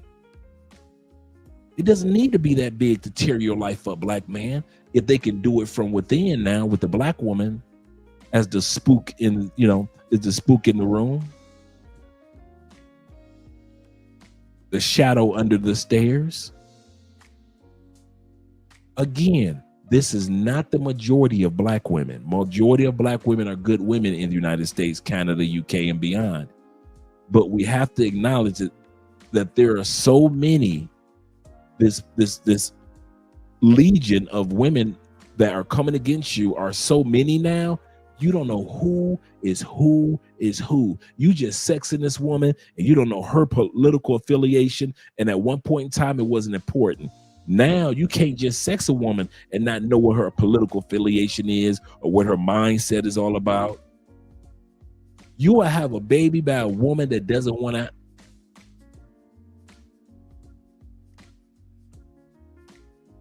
A woman cannot abort a child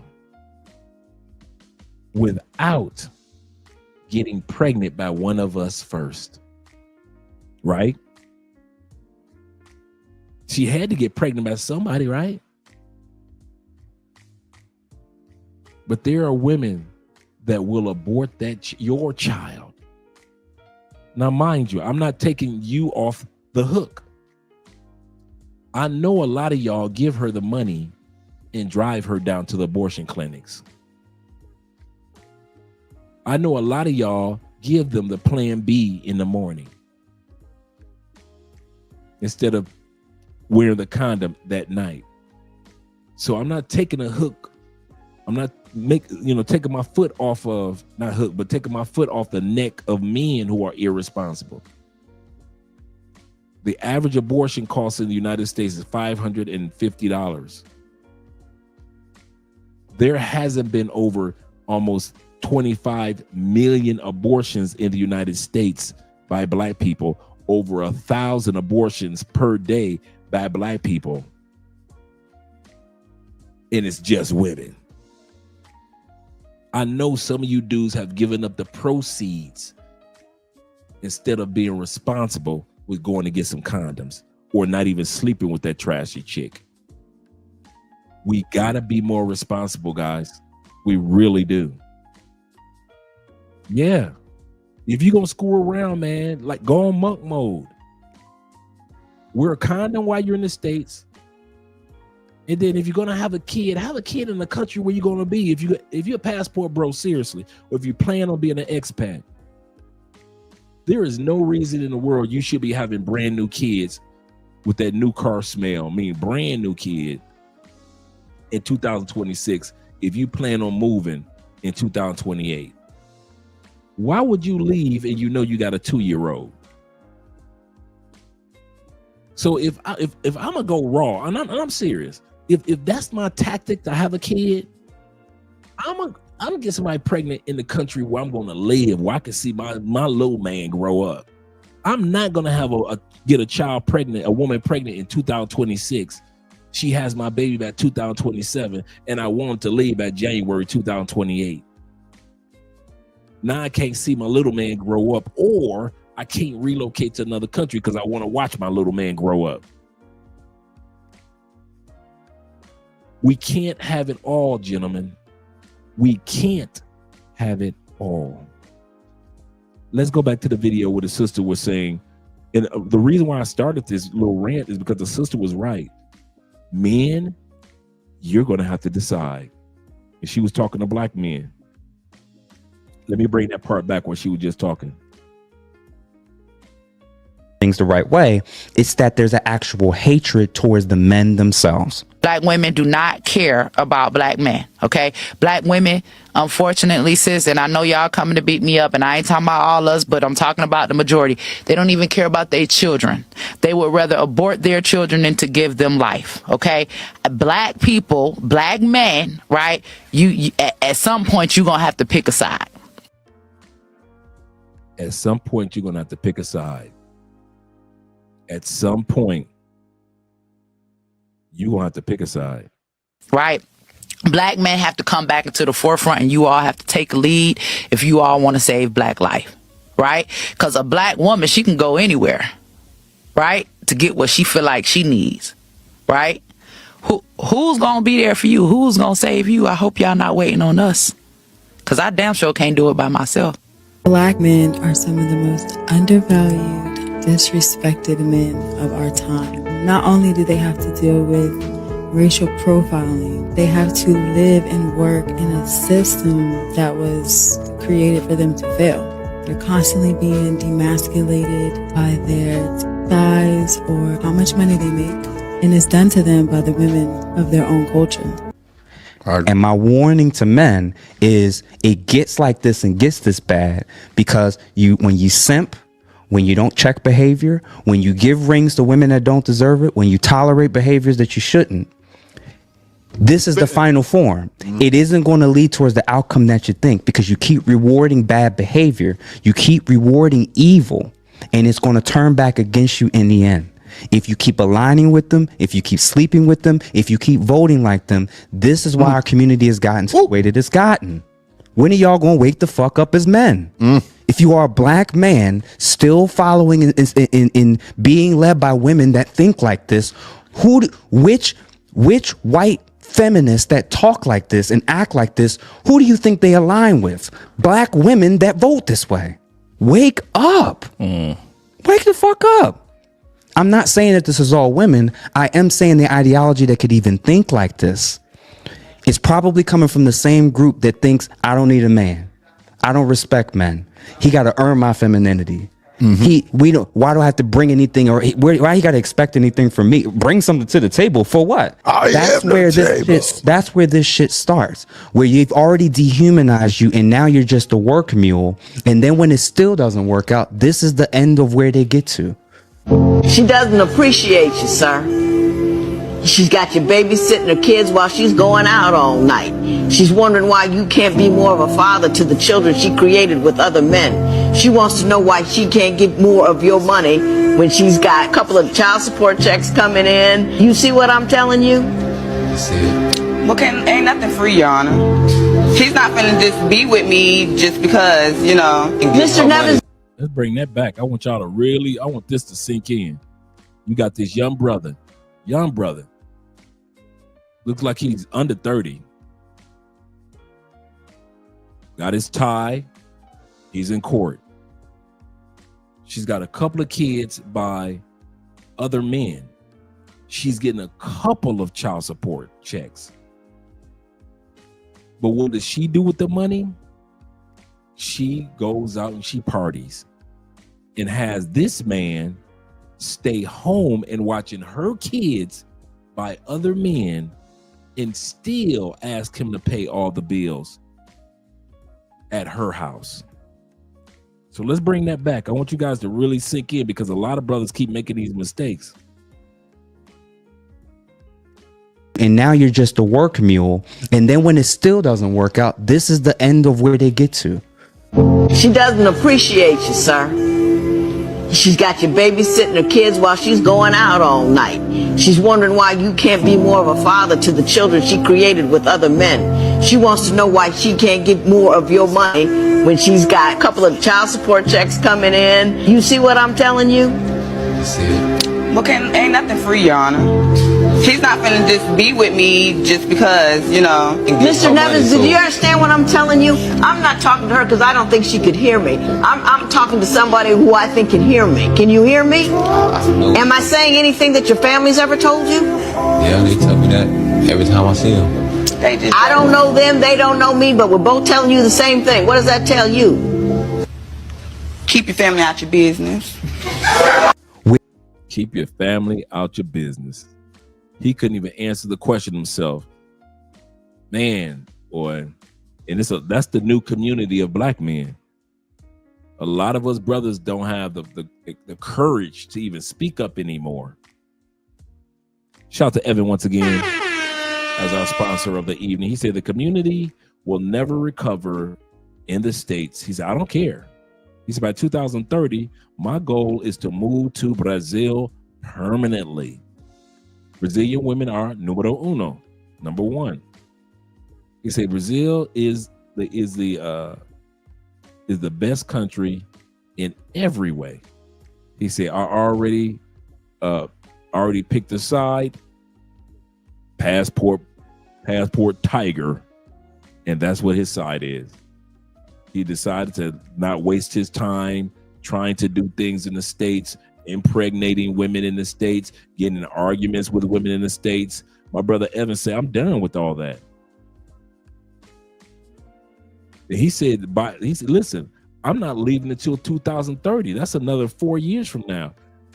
Dude, gentlemen, hear me out. I made my decision to relocate outside the United States in 2016. It didn't unfold until late 2019, almost 2020. So any of us that want to relocate outside the United States, don't think you have to do it within 1 or 2 years. Tailor-Made Dreams, 5 years. Ace Live, 3 years. The Ace Live that we know now took 3 years to do that, just to get himself on track to do what he's doing. Check in Effect, about a year or two. I Am Marwa, a year or two. My man Love, Purpose, and Passports, 7 years. Him and his wife had been dating 7 years, off and on. They had gotten married. He still was over there in the States, getting everything established and wrapping up the Christmas bow of leaving the States. But it took him 7 years. You got brothers like T-Mac that live partially back in the States and partially in Colombia. You got brothers like Jay Clyde that are living in Colombia. The reason why I always tell you guys the amount of time between dream and reality, because I don't want you guys to feel discouraged if it doesn't happen next month or next year. Ours didn't. Evans won't. Tailor-Made Dreams didn't. Ace Live didn't. If most of us, shout out to my brother Marcus, Love, Purpose, and Passports. I love passports and love Pursuit and Passports. I always get it mixed up.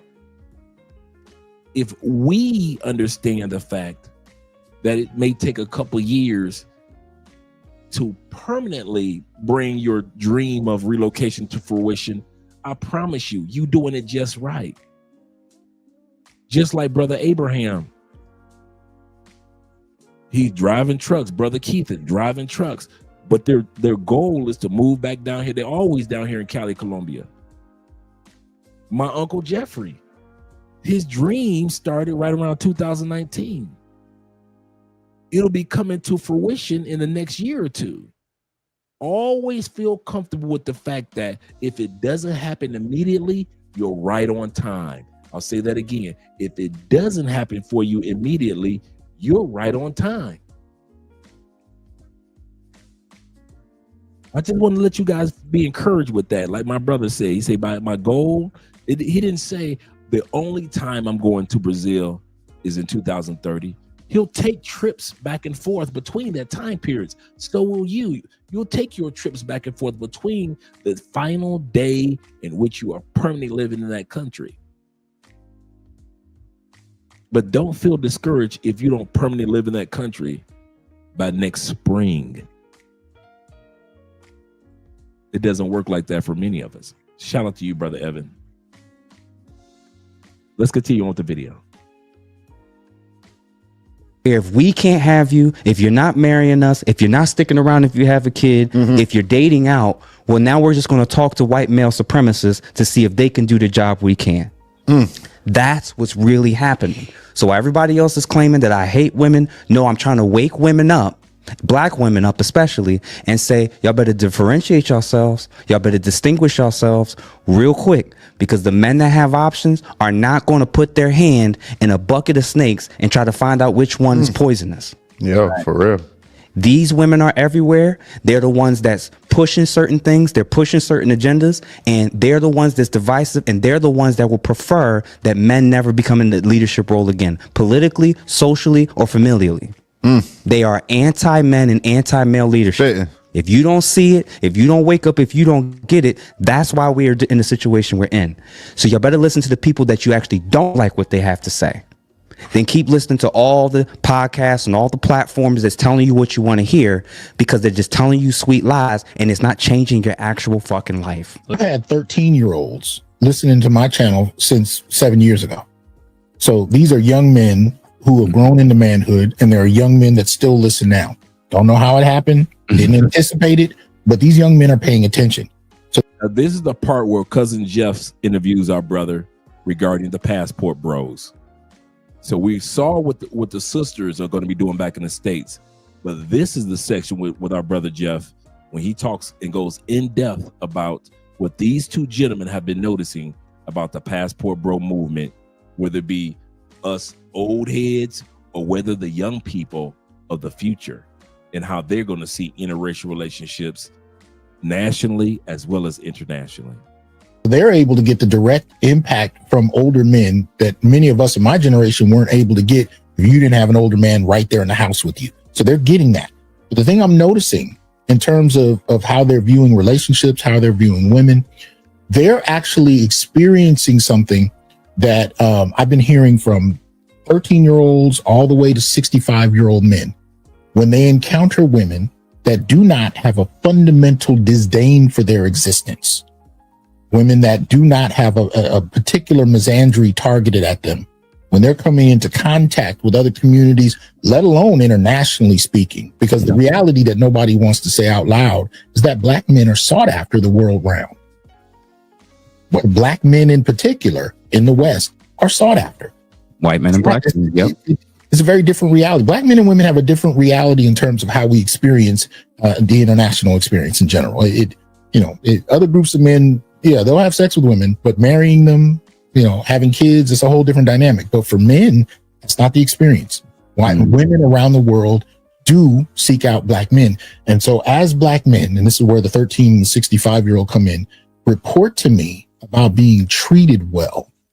Comedian Patrice O'Neal had a bit where he talked about the word okay. And he was making jokes about Black men who go to college and they date a white girl and she says, okay, you want a sandwich? Okay. And she'll go make it. So on and so. He was joking, but he wasn't, because what he was referring to was something that I think is happening on a wider scale. Men are experiencing women from around the world that do not have a deep-seated contempt for them from birth. Totally different experience. And many of these Black men, especially if they've never experienced it before. I mean, I've met men in their mid-60s who they've had 3 marriages, they've had kids, they have never been treated well until they dated internationally. He's never lied. He's never lied. Some of us, the experience that you get with international women and international, not just the women, the culture, some of us have never experienced healthy foods until we go to countries with healthy foods. Some of us have never experienced true cuisine. We've seen cuisine in New York and in California or Chicago, but you're from Kansas. Your city might not be famous for cuisine, maybe famous for barbecue, maybe some fried fish, but not true cuisine like New Orleans. And then you go to France, and what you saw in the magazines and TV and GQ magazine your whole life, you are literally eating cuisine for the first time.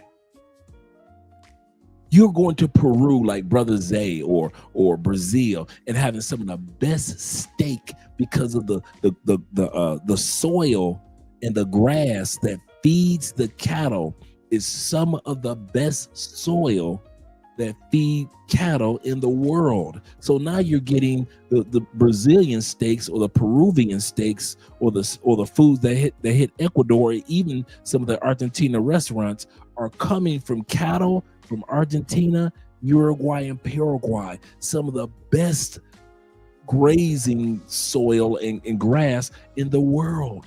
You've never tasted a steak that tastes like that.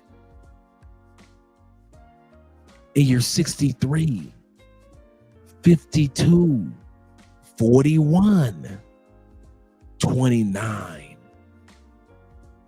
You've never had, come on guys, let's be real. Some of us have never had a woman cry for us at the airport.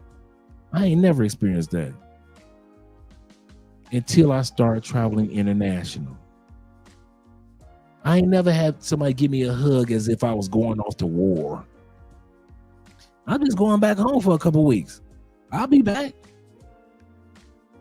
I ain't never had nobody just give me a hug and a kiss at the airport as if I'm going off to war. And you just flying back home for a couple months. And you'll be back to DR. You ain't never been treated like that. You have never been treated by people that ain't got it with such respect. People that ain't got it in our city, in the hood, they're going to try to rob you. They're going to try to gaslight you. They're going to try to hustle you. But then you got people that are selling fried fish.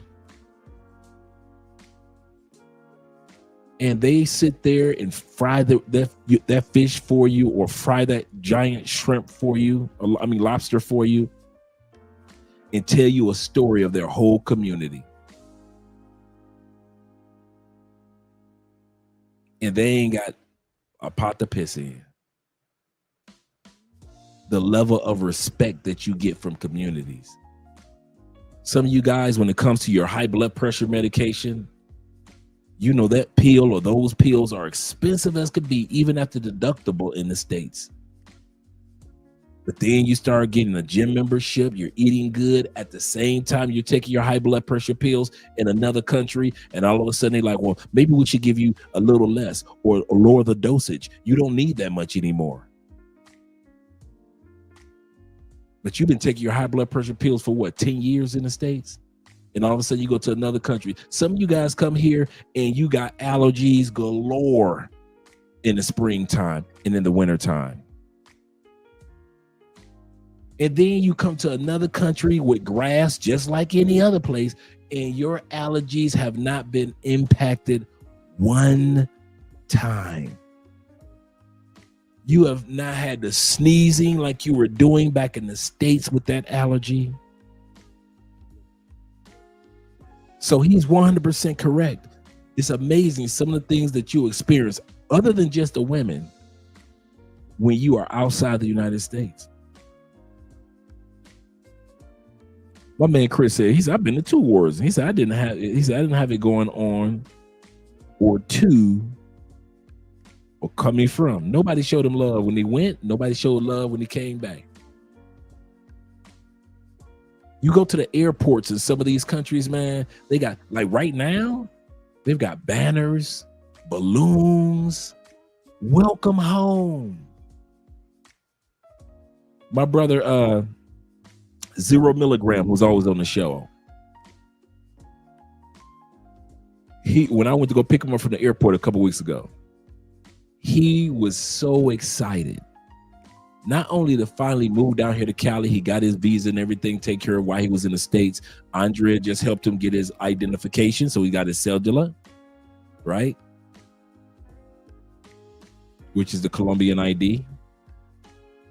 He said, Dre, when I came around the corner, all these people with banners and balloons and music and celebration. He said, then this woman just ran up on me and gave me the biggest hug and said, Merry Christmas and welcome to Cali. He said, I have never had family do that to me in the States.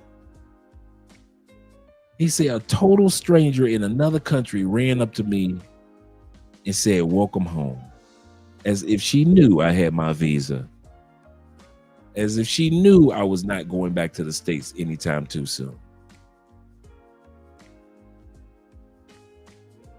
As if she knew.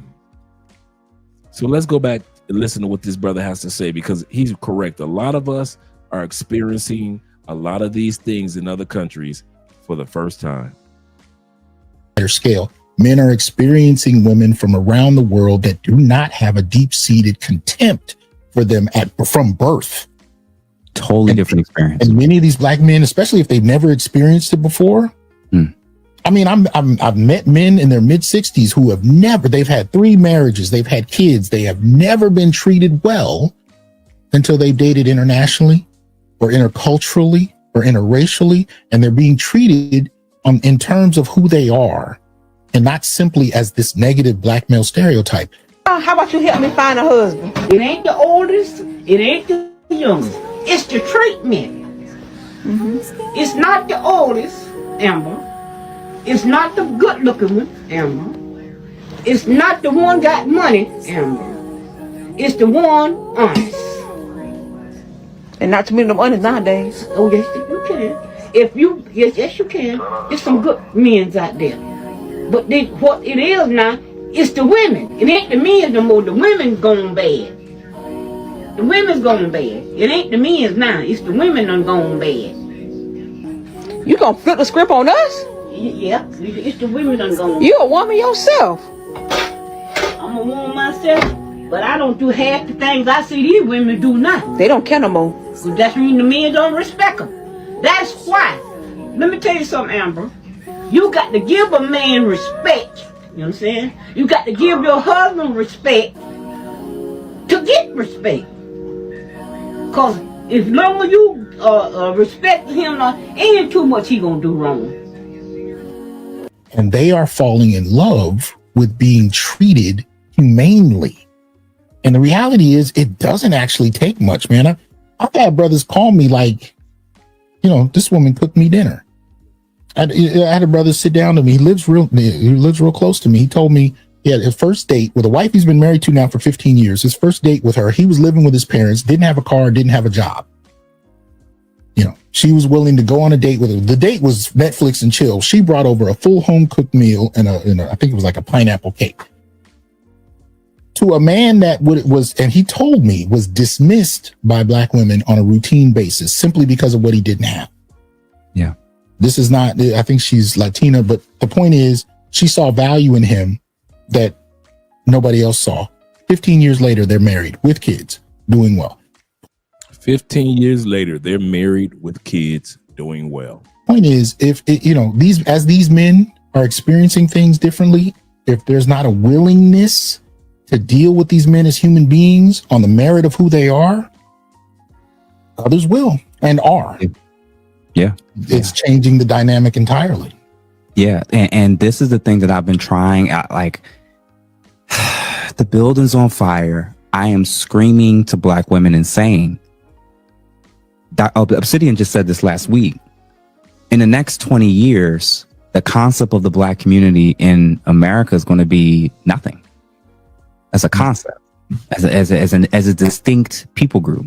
And he's saying that exactly what you're saying, ladies, that if you don't wake up in real time and realize the white female supremacists that are led by Marxist ideology that's anti everything, that's needed for you to function culturally with your people, with your community.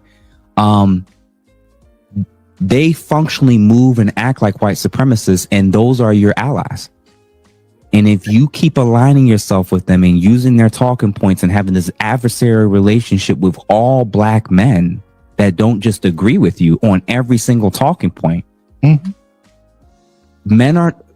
The scariest thing, ladies, is going to be 5 to 10 years from now, when most men that look like you, if only the ones that are married will be nice to you, and all the others will be looking elsewhere.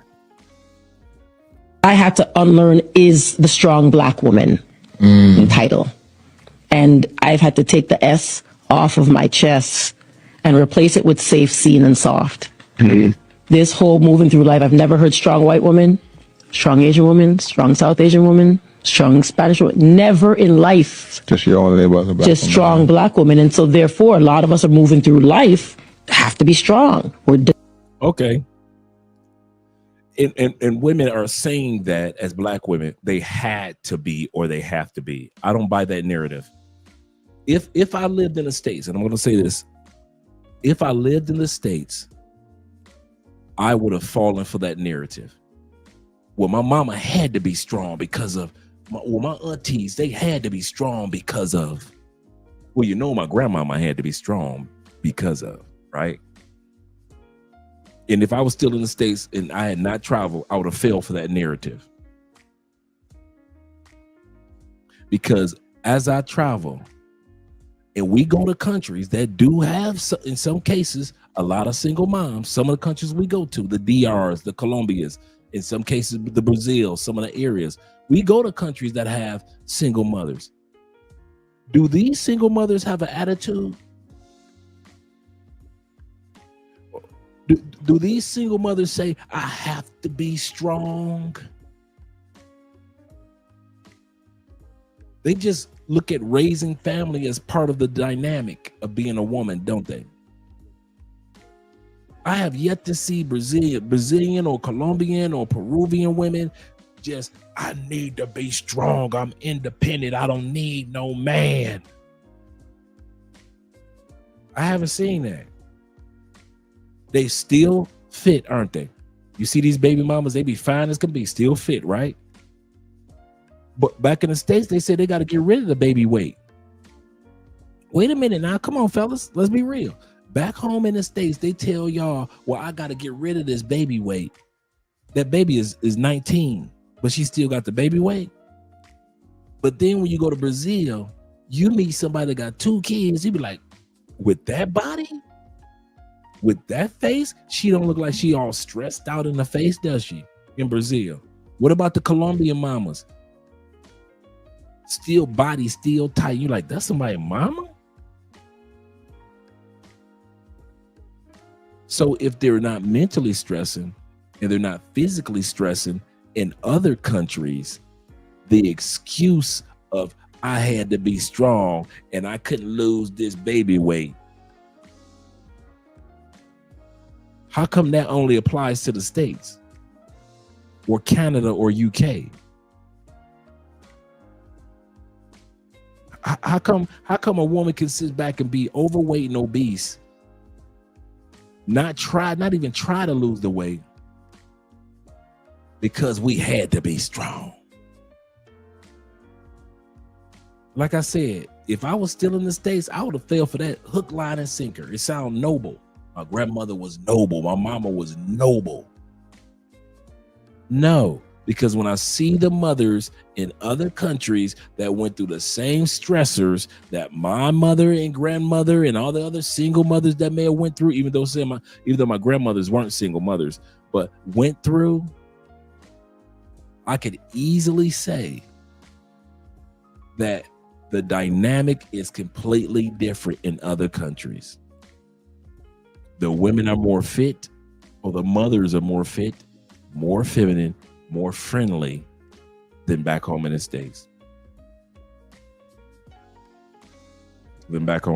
Shout to Tone. Tone says this. He said, in other countries, there is no strong womans for real or boss bitches in other countries. Absolutely correct. Let's continue on, gentlemen. Denied medical attention, have to be strong. Instead of you wanting to pour into us so we can be what you need, you would rather take it over there. Yep. Because you don't want to do any of the work, undoing some of the trauma that is happening in our community that we're all responsible for. Whoa! You want us to do. Whoa, pause. So the trauma that we experience in the black community, we need to fix. I beg your pardon? You gotta remember who you're talking to. You're talking to the men with options. The men with options don't have to sit here and worry about fixing it. I ain't gotta watch. Good advice. Men, don't waste not another second sitting here waiting, giving them a chance. They did not give us one. They do not care. They do not have any problem discarding us. Oh, you got little D energy. Oh, you got short man energy. Oh, you feminine, or you soft, and you this and you that. You're a mama boy. They have no problem tearing us down. So now that they not getting us, they not getting us as they leftovers because they couldn't tame the Tyrone. You couldn't tame the player. You couldn't tame the bad boy. Here they come, looking for the good guys. Hey, big head. Hey, best friend. So you have to, like, and I'm saying is why, and it's like the building's on fire. I'm screaming it's on fire, and you got women inside the building talking about, I don't like your tone. Why are you yelling? Right. Because I don't think I just literally said this not too long ago when I was surrounded by 5 ladies at a panel in-person discussion down in Miami, Black women, and the question by AJ Rants Reacts, he asked the question and they didn't get what he was hinting at. He asked them, ladies, do you feel like you're in competition with the women around you, like other women? And each one of them said no. And I'm like, you can't be last at every relational demographic question in terms of marriages, birth and divorce rates, highest rates of single parents households, demonizing the men that date out, demonizing the men that vote differently than you, trying to shame, guilt trip, and control the men that try to speak out or challenge you with anything. Y'all gotta realize, if you don't get the warning now, there's going to be an era where your views and opinions truly will be irrelevant. And the scariest part is not men will keep arguing. If you're worried about a gender war, imagine when there is no war because the men stop showing up to the battlefield. What if I told you that one of the places where Black men feel the most loved and appreciated is Russia? Yes, Russia, a country many people never expect. But the truth is surprising, and many Black men who live or travel there say the same thing. This is true. This is true. Russian women really admire them. In big cities like Moscow, St. Petersburg, and Kazan, it's becoming more common to see Russian women attracted to Black men. And it's not just about looks. Many Russian women say they love the confidence, kindness, and positive energy that Black men bring. They also admire the unique culture, fashion, and sense of humor. Russian women are known for being loyal, caring, and serious about relationships. When they love, they give their whole heart. They judge. Yes, they do. Bruh, he is not lying. Bruh, when they love you, man, they even when they look at you, they look at you like they're looking through your soul anyway. And when they look, bruh,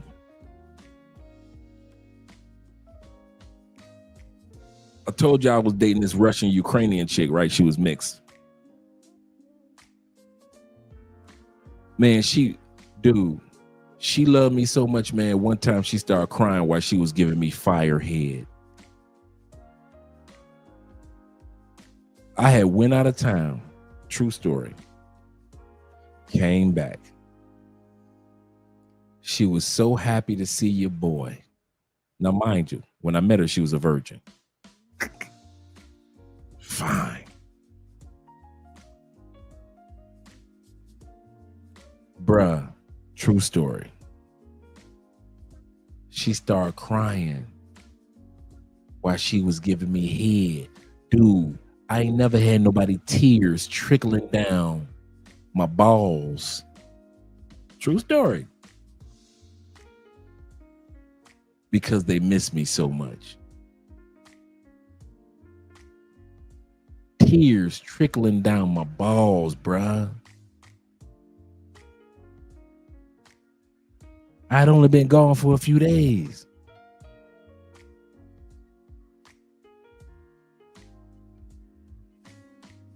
Could cook, clean.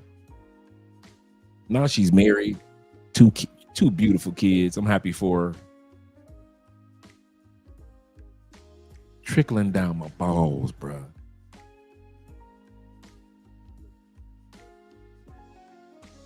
Why she giving me head? Why she gargling? She was in tears. I said, why you cry? I missed you so much. I missed you so much. You ain't gonna get no American down there. American women ain't gonna do that for you. But the women over there in Russia and Ukraine, bruh, they are serious. They're relationship oriented, very relationship oriented, man. Seriously. Zeta says this. He said Russian women like black men. He said, I remember one. He said one I met. She was so feminine, and that accent, bruh. The accent was so cute. For her, she was absolutely beautiful, bruh. That Russian accent in English, hands down, one of my favorite. Hands down. That any accent from that region, that Poland, Russian, Ukrainian, Czech, all that whole little European region right there, bruh. That accent, bruh.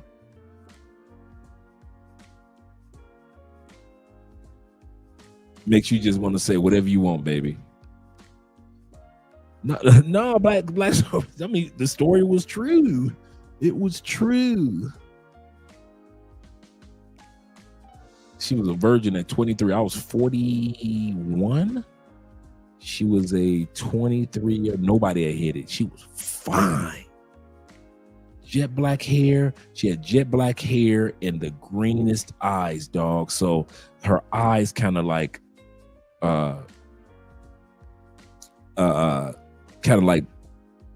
complimented that jet black hair, right? And she had that cleft. You know that a lot of Russian women have that cleft. And she had this walk, man, like she was a rock star. That's a part that attracted me the most. She had a fat butt for a white girl. I was like, damn, who was that white girl?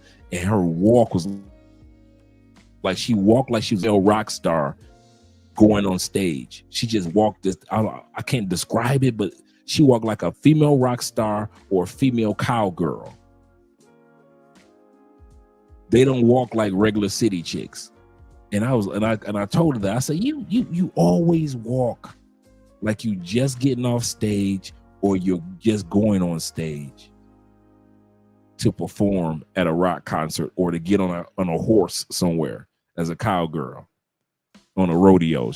I can't describe it, but that confident walk was just, that's what sold me initially. And she would not give me the time of day. Because, Russian women do not open up that easy. They ain't just one day, but then after, few conversations here and there, she thought I was cool and we exchanged numbers and that was it. That was it. I hit her with that venom and she was done when I hit her with that venom. Kid you not. We were together for 2 years. 2 years before I moved to Florida, to Tampa. Before I moved to Tampa, we were together for 2 years. Yep. Good times. Man, Dr. Umar be lying to people, man. Dr. Umar out there doing the same thing that we doing. Shout out to my man Ramon in the building with the $5 love. Once again, shout out to T-Mac with the $15 love going to the Children's Cancer Foundation, all cash apps this evening, as well as the rest of the month. We'll be going towards the Children's Cancer Foundation and Blade Runner with the $10 love. Appreciate you, brothers. Yes, sir. Let's get back to the video. I don't want to hold you guys up too much longer. Character, not skin color. That's why many black men say they feel respected, valued, and even protected in Russia. They also enjoy learning about African culture, music, food, dance, and traditions. For many Russian women, dating a black man feels exciting, meaningful, and different in a beautiful way. I'd done some research before I let this continue on. I'd done some research on Russia. There are only 38,000 black people in Russia. And they're in the larger cities like Moscow, St. Petersburg. They also have a university there in Russia named after a very famous black African doctor. How most Russians, how that 38,000 even got there was most of the Africans were coming as exchange students to go to school in Russia. So it's very common for some of the people to fly in from Africa and go to school to become doctors, engineers, anything that has to do with STEM. It was just amazing to realize that brothers, for the most part, when they go to Russia, it's about that education. They call black people in Russia children of the festival. Children of the festival. Here's why. I believe it was in the 80s or I think it was in the 80s or 60s. They threw a celebration for the students from around the world. Not just black kids that were coming from around the world, everybody. And it was a major festival. Well, during that festival, a lot of black people that were there as students was getting freaky with the locals as well as others, and a lot of black babies were born in Russia. And so they consider the 38,000 that are actually of African descent, as well as their kids, flowers or children of that famous festival that they have every year now. So if it wasn't for that festival, it wouldn't be all these mixed black and Russian kids in Russia. And many of them become actresses, singers, movie stars, as well as television stars, because they consider a Russian woman that blends with a African man exotic. And so, yeah, the children of the festival or babies of the festival. Yeah, thank you very much, brother. Or the babies of the festival. Oh, you guys didn't think I knew that, huh? Thank you for confirming that, gentlemen.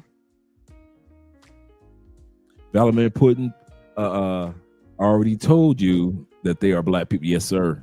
I watched that the other day in regards to some of the archives that they have, the religious archives, that black people there. He said they were there even explaining the history of black influence in Russia. Yes, sir. I've watched documentaries on the black influence of Russia several times over.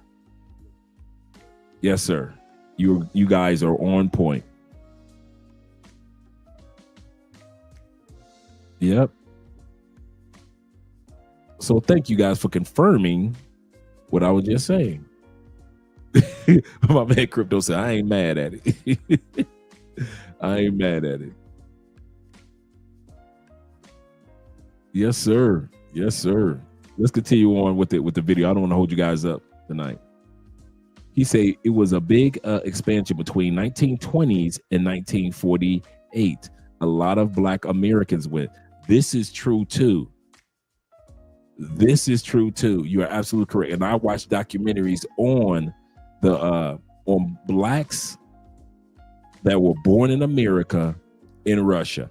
I kid you not. I need to find that documentary and share it with you guys. Blacks in Russia have done a lot of stuff that we don't really give them credit for, because America always beefing with Russia, so we really kind of look at Russia with the side eye. But from the black perspective, I'm telling you, we've done a lot of great stuff over there. Shout out to blacks in Russia, or the Russian blacks. They say look up the book called, let me write that down. Iconism.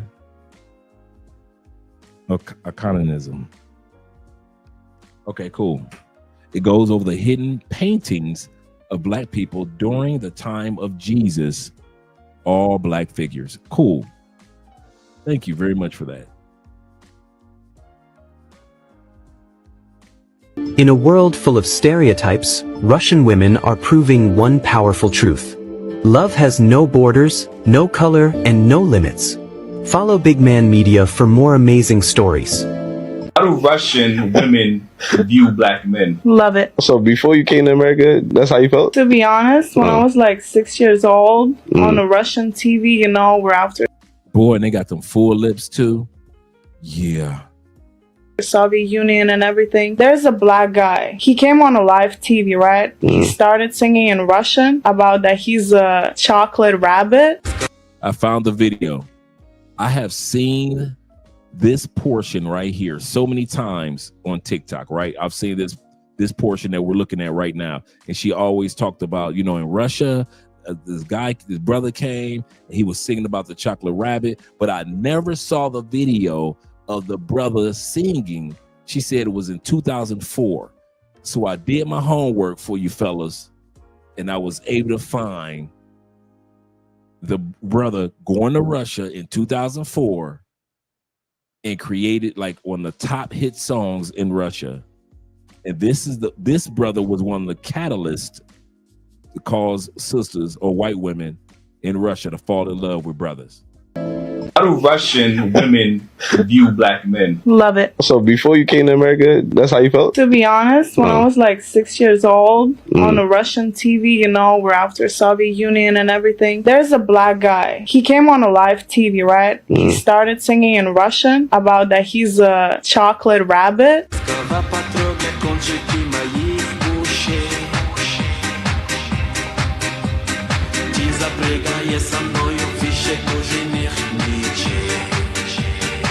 Shout out to the Russian Akon. We got the Russian Akon in the building.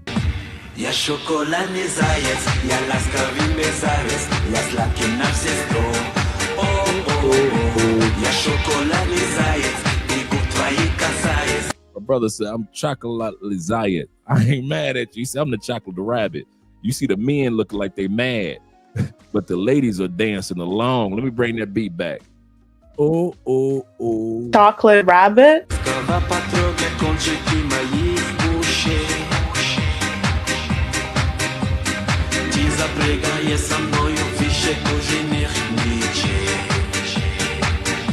Я шоколадный заяц, я ласковый мерзавец, я сладкий на все сто. Я шоколадный заяц, и губ твоих касаясь, я таю так легко. Я шоколадный заяц, я ласковый мерзавец, я сладкий на все сто. And like that whole 2004, 2005, why would the black man coming to Russia performing in our language, you know, change like the whole concept. So every white woman was singing that song in Russian. Yeah. That's the warning. But we about to say that. Yeah, no, absolutely. But one of the things I was going to say was that traditionally, even early on with passport bros, before they became passport bros, as with most brothers, they always gave black women the right of first refusal. Black women always got the right of first refusal. I think with younger generations, that's going to become less so. But I think even earlier on, when passport bros really began to grow, one of the things that I saw was women would dismiss them as just wanting white women. But what I found was these brothers were coming back with women from Africa, from North America, from the Caribbean. Sometimes they were darker than the sisters that they dated here. I love you, black man. I just need you to know. You may be misunderstood, but your brilliance, it shows. Why do you think so many are threatened by you? They can see that bright aura, that powerful hue. I love you, black man. You may be flawed just like me, but no matter what this world says, you're a king originally. You lead with strength and authority, commanding attention and adoration naturally. See, I love me some black men. The way your brown skin blends in with mine, you make me forget about all my problems and remind me to be present in this moment in time. You are sublime. And you deserve your flowers too. So if no one else says it, I'm saying I love you. Thank you for being the rock that we need. Protecting and providing ain't as easy as y'all make it seem. Got a globe on your shoulder, but no one knows the weight you carry. This is a safe space to set it down. I know you're worn and weary. I see you, black man. But regardless of my truth, I pray that you see your value. I pray that you love you, because you deserve to be loved on. You're needed, black man. I'm just reminding you of your word. Signed, a black man stand. Yeah, I love it. Sounds good on paper. Sounds good on paper. But it's a little bit too late. So for all you guys that's still in the States and want to stay there, which is nothing wrong with that, so be it. But for the rest of us, yeah, I'm the chocolate rabbit, so got to be everywhere. Shout out to all you chocolate rabbits out there that the women are looking for. Shout out to you guys. He said the economy is down bad too. Yes, sir. Yes, sir. That's another reason. Bobby said, I'm out. Let's not even play with this thing. I'm up out of here. Yes, sir. Yes, sir. Yes, sir. He's saying that the fake hair on their head, you went from the Russian women with their own hair, then you came back to the States with the weaves. It's all up to you, gentlemen. It's all up to you. And like I said, this live stream was not necessarily an attack on the sisters, but just to let you guys know. I know, right? She must think I'm Tom Tucker, that dumb mother. Yeah, seriously, that dumb mother. But this just to let you know that women are taking you seriously. If you're not taking the sisters seriously, the right wing, the left wing sisters, the feminist sisters, you need to take them sisters just as serious as you take the Klan and Karen. Keisha is just as dangerous. So for those that want to hang around and date and mate with Keishas, have at it. As for the rest of us, we're up out of here. I'm gonna let you guys go. Have a great evening. Yeah, seriously. But we got to do our outro videos. Gotta do the outro videos. So let's grab some videos. Ella es mi gata, ya, perrea en la disco como nadie más. Ella es mi gata, yeah, ella es mi gata, ya, ella es mi gata, ya, perrea en la disco como nadie más. Ella es mi gata, yeah, ella es mi gata, ya. En fiesta es que no pierde ni una, es de aquí, pero parece de cuna, pero así no le piche a ninguna, criminal como nada para que Osuna. Ella sabe que de la disco no la van a quitar, los fines de semana son tan sentos, hay que vacilar, ready, con ropita cortita para janguear y tirar, y ni se deja llevar, combina, la ropa con tu actitud es que dominas, chica con esa virtud rompe bocinas, no hay nadie como tú, ya, combina, la ropa con tu actitud es que dominas, chica con esa virtud rompe bocinas, no hay nadie como tú. Ella es mi gata, ya, perrea en la disco como nadie más. Ella es mi gata, yeah, ella es mi gata, ya, ella es mi gata, ya, perrea en la disco como nadie más. Ella es mi gata, yeah, ella es mi gata, ya. Un traguito de cine para la gata en la barra. Te vi por internet en una playa en Nicaragua. Ese buffet sí está gourmet, pero lleno de piraña. El río está movido, que te nada las arañas. Por eso que tú te acercas a mí. Te gusta más que tú, como te hago reír. Me encanta cómo besas, cómo me haces sentir. Eres especial, eres sola para mí. Y si nos vemos en Bahamas, ahí no hay nadie que nos daña. Una copla de madrugada, ya lo saben, tú mi reina y yo tu rey. Estamos listas en Bahamas. Aquí hay bellas madrugadas, romantiqueo en la playa. Ya lo saben, tú mi reina y yo tu rey. Ella es mi gata, ya, perrea en la disco como nadie más. Ella es mi gata, yeah, ella es mi gata, ya, ella es mi gata, ya, perrea en la disco como nadie más. Me gusta gozar y vacilar, yeah, no te quito de Fernet. Solo toda vez, pasarlo no solo tal vez. A ella le gusta gozar y vacilar, yeah. Como unos traguitos de Fernet, se le toda la timidez. Pasarlo no solo tal vez. Ella es mi gata, ya, perrea en la disco como nadie más.